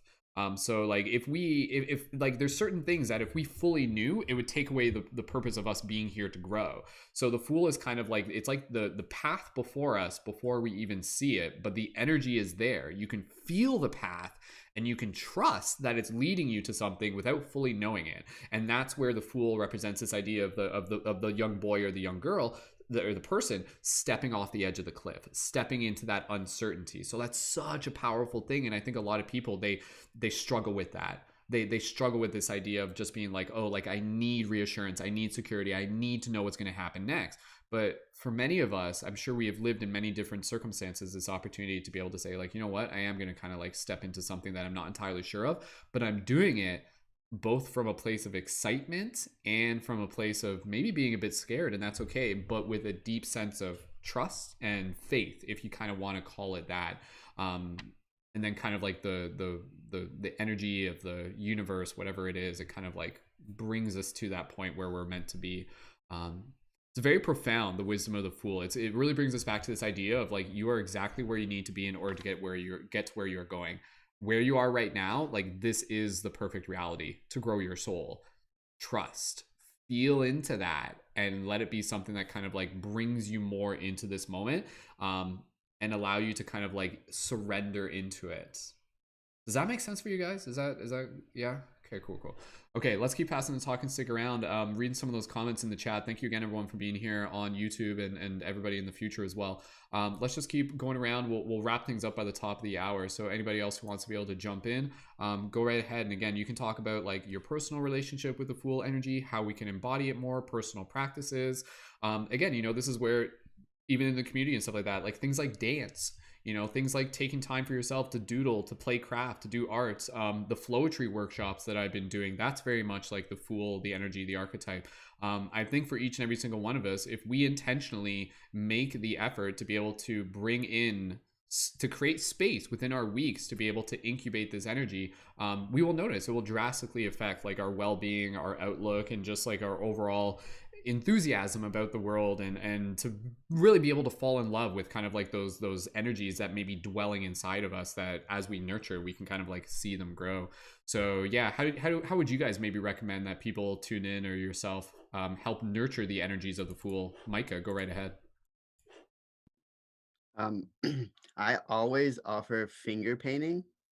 Get like a really big sheet of paper and just a bunch of colors, and just kind of like allow that inner child, like that inner portion of yourself that you maybe haven't tapped into in a while, and just allow it to kind of take a deep breath and express itself without words. Because at one point in time, you know, the Fool really allowed, like, I don't know, it's triggering in me, my mind now. Like, there was a point in time when we didn't use words to express ourselves. So like the Fool, especially in this True Black Tarot, like with it being depicted as a child, like really brings that memory back of being a child and walking through life with no verbal expression, only like your presence. And that's kind of, I guess, something that just came into my mind. So yeah, some finger painting, get outside, get into a tree if you can climb a tree, you know, or like Leeza was saying, like talk to the trees, right? Like we like talk to your animals. Like mentally talk to them all the time, but like, you know, play around with the little things in your life. Like bring joy to cleaning your room, or bring joy to doing your dishes. Like that's a way to touch that full energy that maybe you didn't have the opportunity to do as a child, or something that can kind of help liven up the day-to-day life. Awesome. Thank you, Micah. Anybody else? We'll just keep going around here a little bit more, and like I said, we'll kind of get close to wrapping it up. Or any other wisdom on the Fool that maybe we haven't talked about? Even does anybody, like Paul, I saw some of your comments there. Why is today April Fool's Day? Like, does this have to do with the tarot? Like, is this like, does anyone know why it's April Fool? What's the story here? Should this? Yeah, I sent the thing to you. So the origins of April Fools. Some historians speculate that the dates back it goes back to 1582. I think I was about 2 then, when when France switched from the Julian calendar to the Gregorian calendar, and it was called by the Council of Trent in 1563, and basically, so it was going from the Julian calendar, where, as in the Hindu calendar, and the new year begins on April 1st. So it was the new year of the Hindu calendar was April 1st, and that was so where people were still on that calendar. Go, no, you fool! We've gone over to this one. So that's at least one of the history reasons for it. Okay. There's also a festival as well. I think there's which goes back into the Greeks, if I remember rightly, as well. But anyway. Okay. Interesting. Yeah. Yeah, again, I just wasn't like, I wasn't entirely sure if it's like how much it's like rooted in kind of astrology or tarot or something like that, but that makes sense. So okay, all right, let's keep things bouncing around here. We just had another one of our cosmic clowns join us, show to Curtis as well. Again, we're getting close to the end, but we'll make time for Curtis to be able to jump in. Kristen, we'll pass it over to you next. Anything else we want to share? Go right ahead.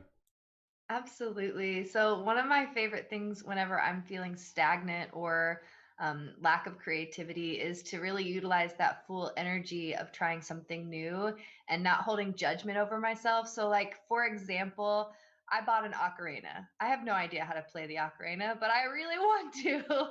And so, whenever I sat down, I felt pressure of like, oh my gosh, I've got to know how to play the song immediately. And so, rather than feeling that stress or anxiety, I just started blowing on it and making horrible noises. It was not pretty at all, but it took that anxiety and that pressure away from needing to be perfect.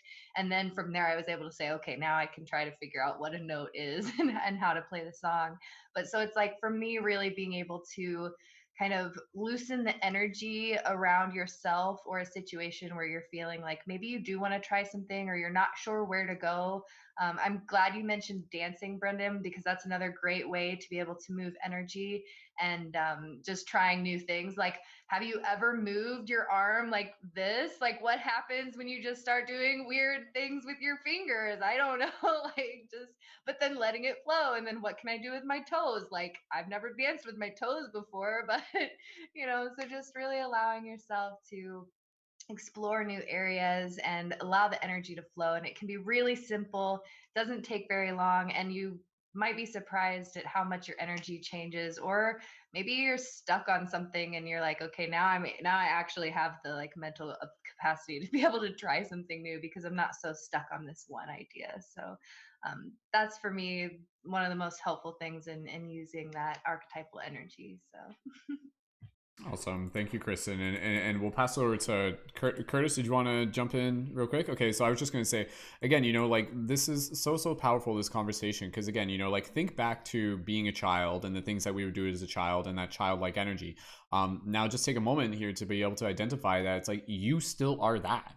Like you never stop being that, like we have this idea, it's just like, oh, children are children, and then adults are adults, as if they're like two separate things. It's like, no, like we've literally just kind of like evolved.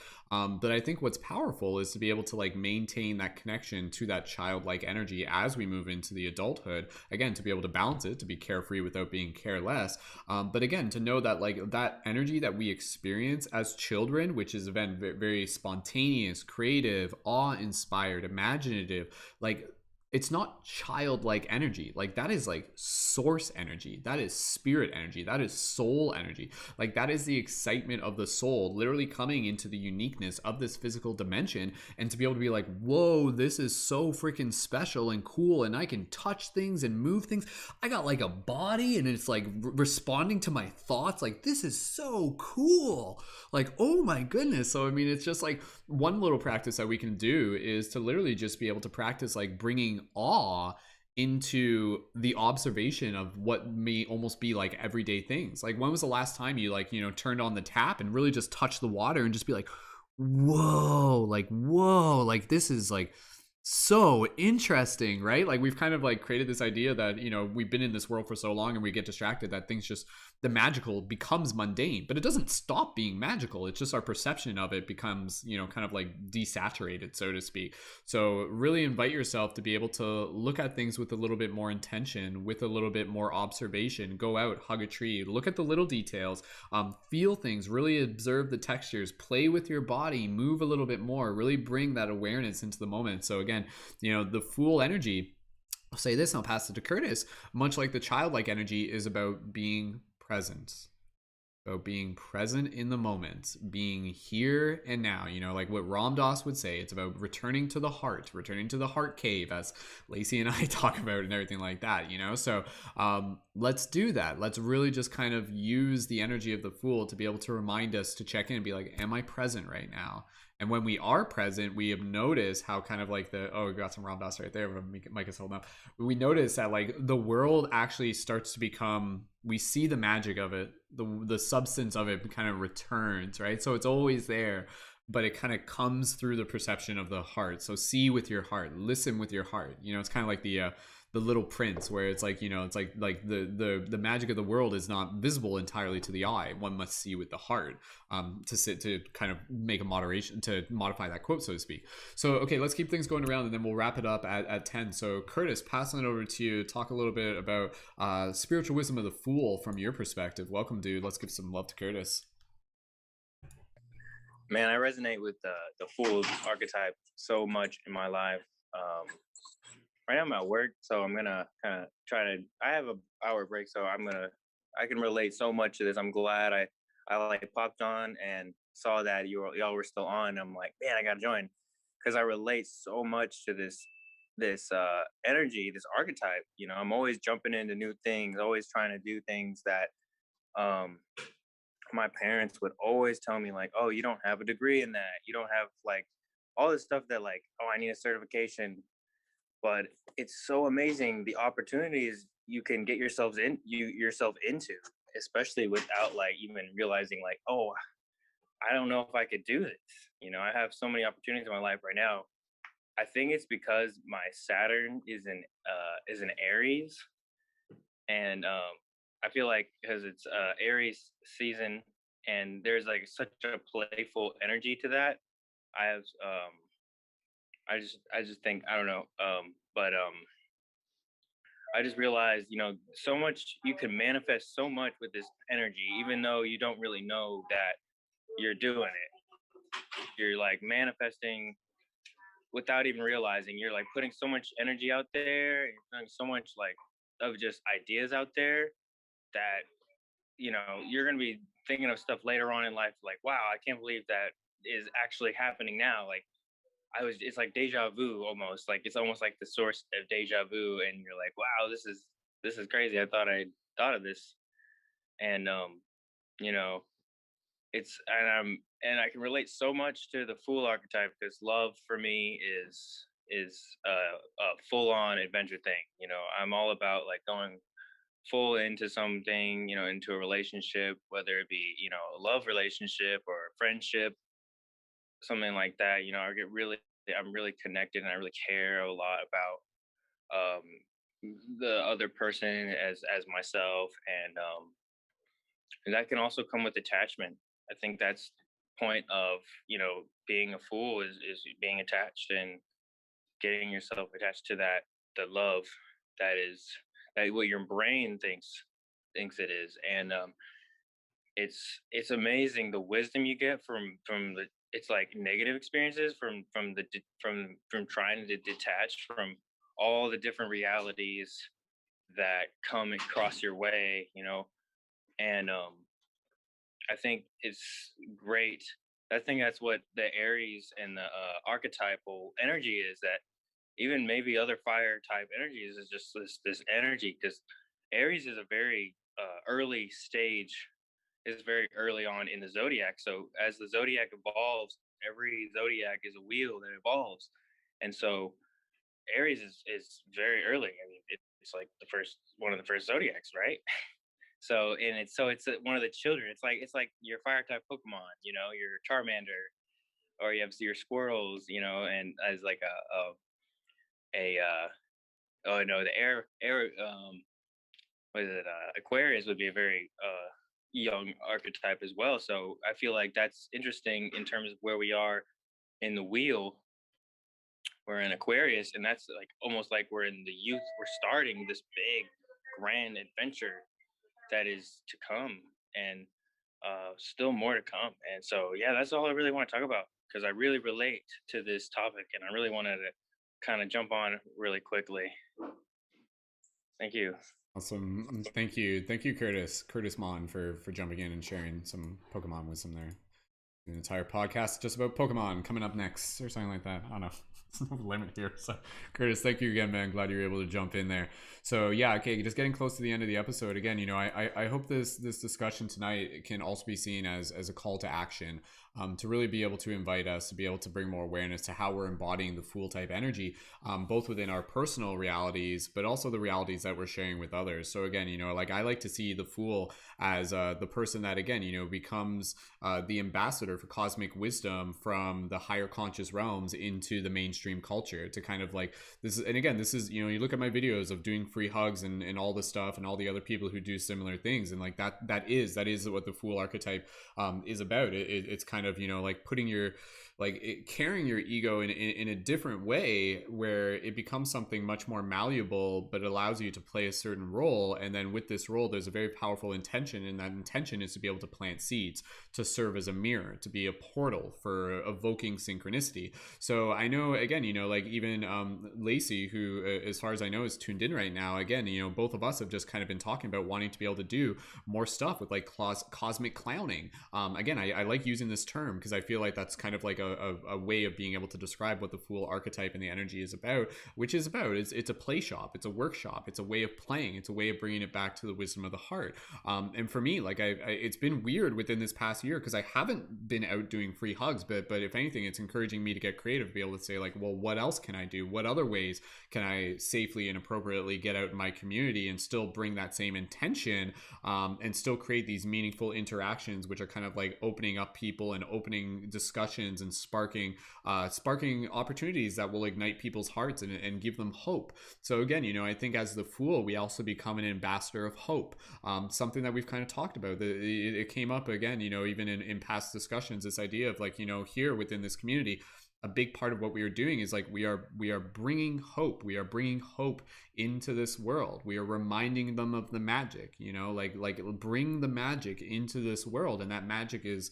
your heart expression, your heart song, your unique again, kind of like energy that you can help bring into a space. And when you think about the energy of the Fool, it is much this, it's like this, like, and like this vibrationally raising frequency. It kind of invites people into a higher frequency, like when you're moving and you're dancing and you're playing and you just really start kind of like clearing out the stagnant energy. So if anything, again, the Fool is something that at times one can be very still, but it is very much a card of movement, and through movement there is growth and there's expression and opportunity and creativity.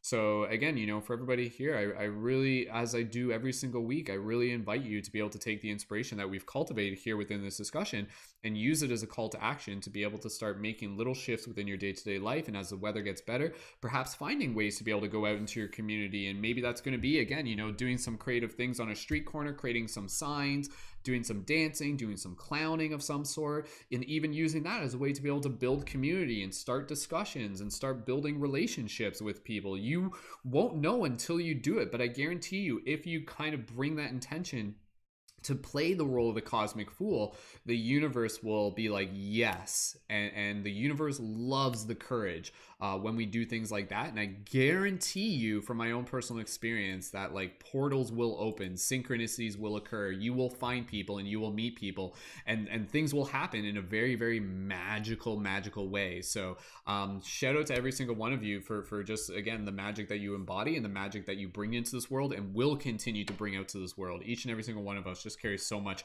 potential to be able to be an ambassador for that Fool energy. So let's just go around maybe one more time. Anybody else, just any closing thoughts and gratitude, and then we'll wrap up today's podcast. So Curtis, did you have something else, or is that your hand from earlier? Yeah, I just had a phrase. I have a phrase that I want to leave everyone with. It's called activation allegro. So allegro is like quick tempo in like music theory, I guess. So activation allegro is something that I really just kind of like, I guess that's what I believe there is a cascading effect of like this kind of energy that is like the Christ consciousness coming to earth is this activation allegro, which is like quickly and accepting the fact that we can be good and there is a way to be good.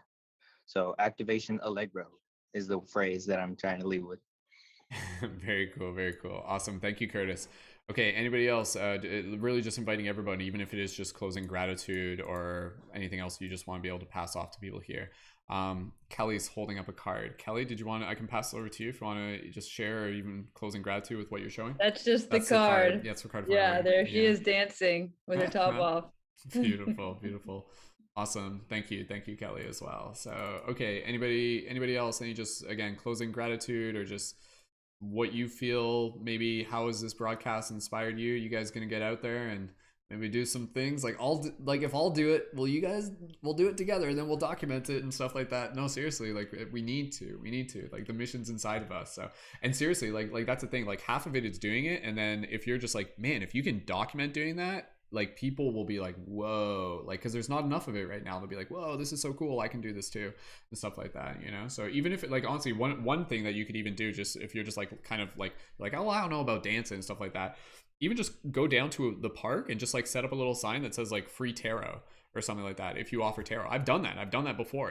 I've set up like wire wrappings and I have my free tarot sign, and then people just come up and they're just like, hey, like, what's this about? And they talk and they do some tarot, and then they're just like, whoa, this was really cool. And then I'll give them a button if I got one and stuff like that. So there's no limit. Or just like get down there and dance, bring some flow toys, bring some hula hoops, put on some music, start a dance party. There's no limit. And again, even if no one joins in, you still get to have fun. So it's a win-win-win situation. Okay, closing gratitude and thoughts. Anybody else? Leeza.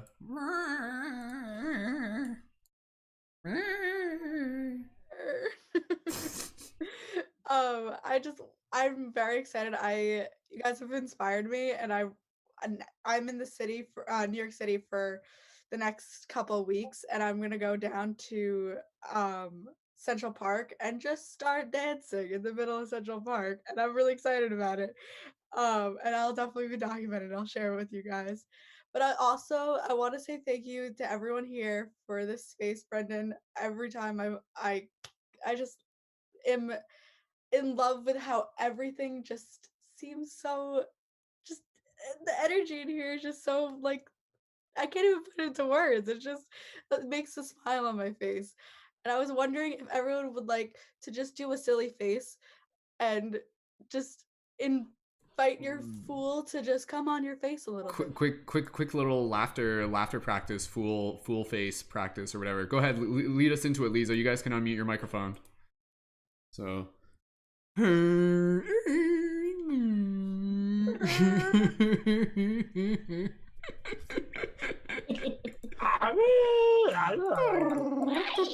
Panda noises.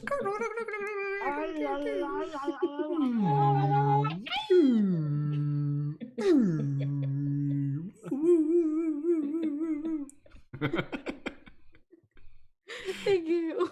You guys are adorable. Thank you, Leeza. Thank you for leading us into that. So, okay, cool.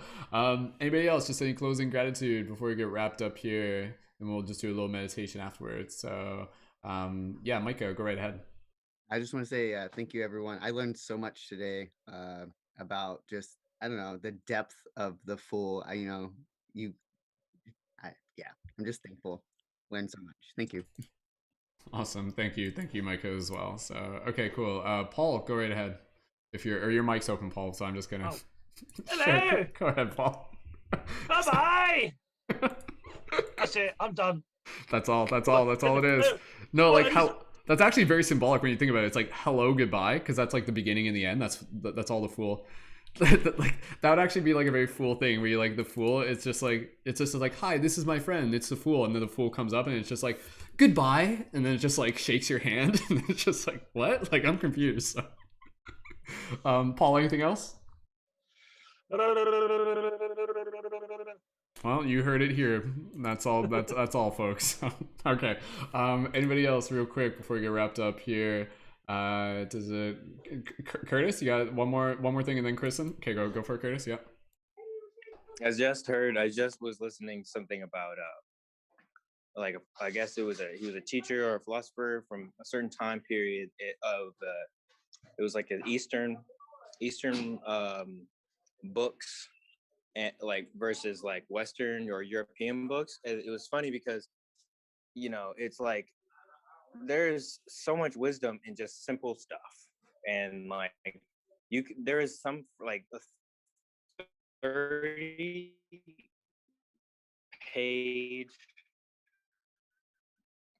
book from like very like like just wisdom. I guess it could be like 30 volumes worth of writing, in like a very, if you think about it, very intellectually, don't have a playful tone in their body. It's like almost like there's like there's just. Oh, okay. I think we might have. Oh, Curse's connection's a little janky right now. Wisdom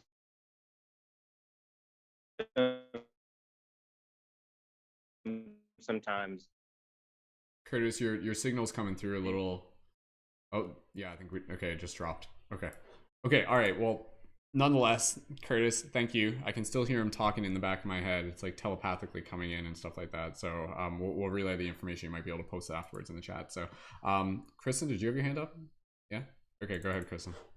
I just wanted to say thank you for each and every one of you and your individual expression of the Fool, because I think that's what makes the experience so magical, to just be able to see the uniqueness in each and every person. So thank you guys for bringing your unique expression of the cosmic Fool today and sharing the infinite wisdom from within your heart. I always learn so much, and I adore these spaces to share with you guys. So, and of course, Brendon, thank you so much for holding these podcasts and the opportunities to be able to connect and share.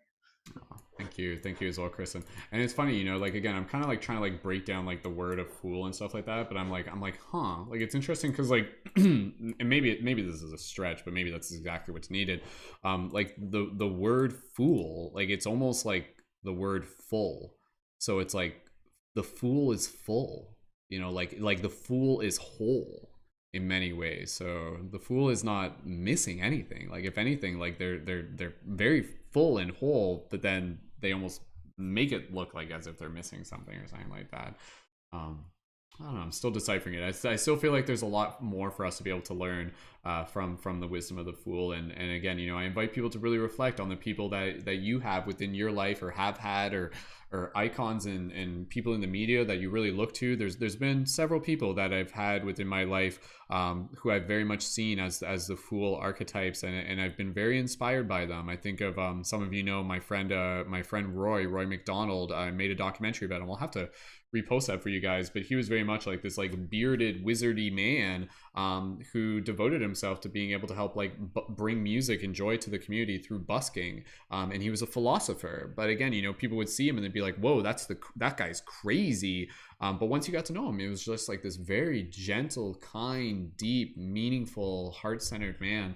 And again, knowing that there's people out there like that inspired me so much. And again, each and every single one of us can continue to be a continuation of that energy. It continues on through us. So the fools are the rebels. The fools are the misfits. The fools are the ones who are here to change the world. The fools are the shifters. So, okay, anybody else real quick before we wrap it up? And we'll just do a quick little closing meditation. So, okay, cool. All right. Well, let's just do a quick little closing meditation, and then we'll just finish things off here. So if anyone just wants to get nice and comfortable. And perfect. All right. Okay. All right. Let's go ahead and allow yourself to get situated. When you're ready, just gently close your eyes. Just allow yourself to connect with your breath. Just bringing yourself into the magic of this moment. Just allow yourself to really be able to be present in awe with your breath, with the fact that you are alive, with the fact that you are in this body, and allowing yourself to hold the perspective of this higher conscious wisdom. Taking a moment here, whether you fully can articulate it, to really just acknowledge the fact that like you are spirit, you are eternal, you are cosmic, you are soul, you are all that is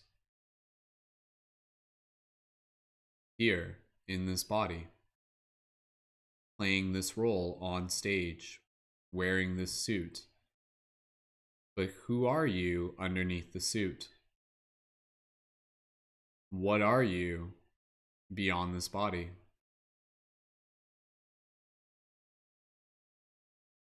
You are love, you are consciousness, you are wisdom, you are the universe waking itself up, and much, much more. You are creativity forever unfolding. And so just allow yourself to imagine all of us here in this circle as we just see every single person here.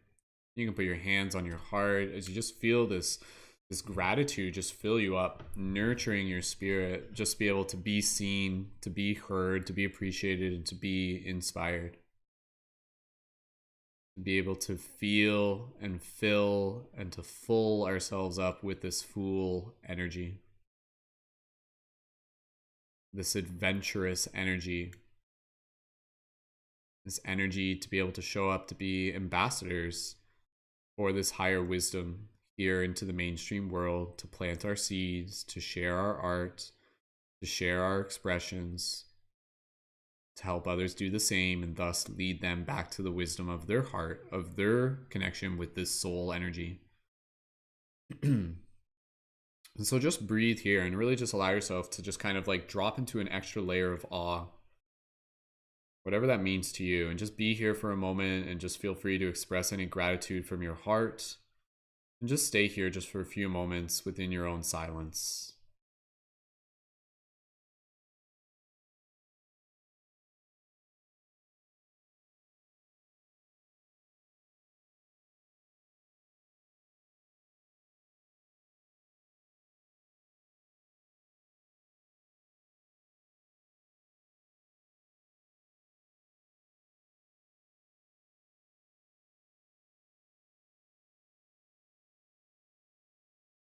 Just breathing here. And oh, my foolish friends, what a beautiful day for us to play and find new ways to show others that it's okay to behave in ways in which others may question who you are, but you are just a mirror of these infinite stars. So may you continue to dance and sing, and to be able to help others remind one another that they can truly be anything. So just allowing us to be able to close off this meditation by just bringing in this visualization of all of us doing this beautiful big group hug, and everybody just coming together, and you can give yourself a nice big hug in this moment, feeling through this energetic space, this shared connection. And just breathe here for another moment. Add a little bit of a gentle sway if you wish.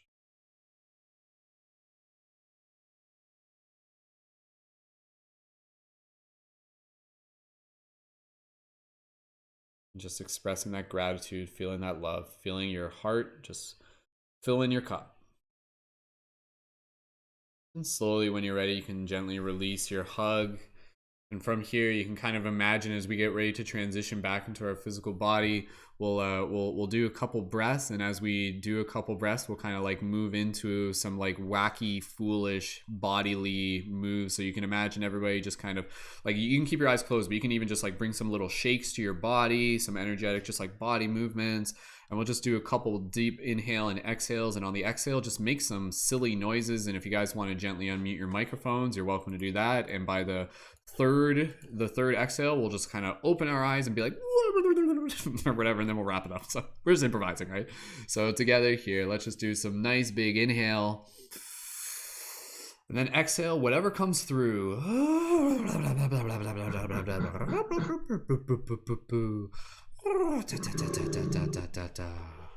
And another one of those. Big inhale together.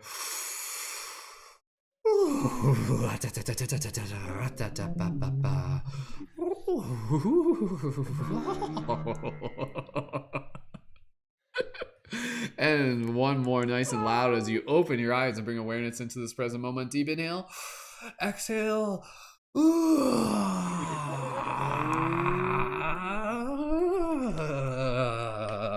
shake it up. Beautiful. Paul, you're just playing sound effects. That's what I couldn't figure out what was happening. I'm like, that's a great whale impersonation that Paul has mastered there. That was amazing, Paul. And I wasn't questioning it either. I'm like, Paul's just like really good at making animal noises. Beautiful. All right. Thank you again, everyone, so much for being here, for being part of this beautiful sacred space that we create once a week as community. But of course, there's so much more happening beyond this broadcast. So I really, really encourage everyone to make sure you're connected to our team Discord channel. And through there, you can find information about other live broadcasts and Zoom events and things that you can take part in that are happening through the community, hosted by our fellow leading members and beyond. And again, if you'd like to be able to connect further with any of the people that you've seen on air tonight, be sure to check out the links in the YouTube info after this recording and follow them on Instagram and connect to all their other platforms. If you want to be able to join in further with the team, you're welcome to be able to take part as a leading member, and you can do that by joining on my Patreon. It's only $11 a month. Helps support the ongoing work that we do here within the community. Plus, it's an awesome opportunity for you to be able to get supported in this amazing team of conscious media creators. And yeah, thank you again so much, each and every single one of you, for being here. And I feel like every time we do this, we get to level up and play and kind of turn the page in this cosmic story that we are experiencing together. So it's an honor, it's a joy, and I'm just so grateful for what it is that we are creating here. So please feel free to leave any comments in the YouTube chat, and we'll bring any over the gratitude into the Discord as well. And with that said, we'll officially wrap it up here. So for everybody here in the Zoom chat, please feel free to gently unmute your microphones, and we'll say farewell, good night, and until next time to all of those of you who are tuned in. So good night, everybody. We love you. Keep it foolish and wacky. Whoop whoop whoop whoop. Arr, arr, arr. Say good night, everyone. Whoa, giraffe noises.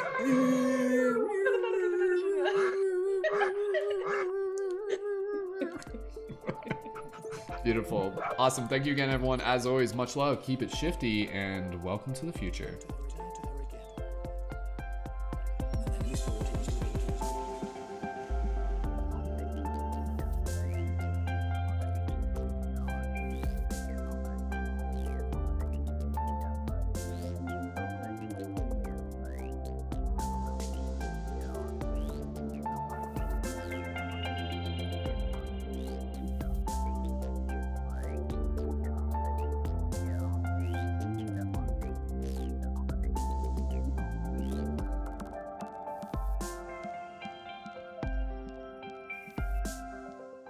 Special thank you to Danny Leonardo, whose music is featured at the beginning and end of this podcast. Be sure to check out more of Danny's work in the YouTube info below. Thank you, Danny.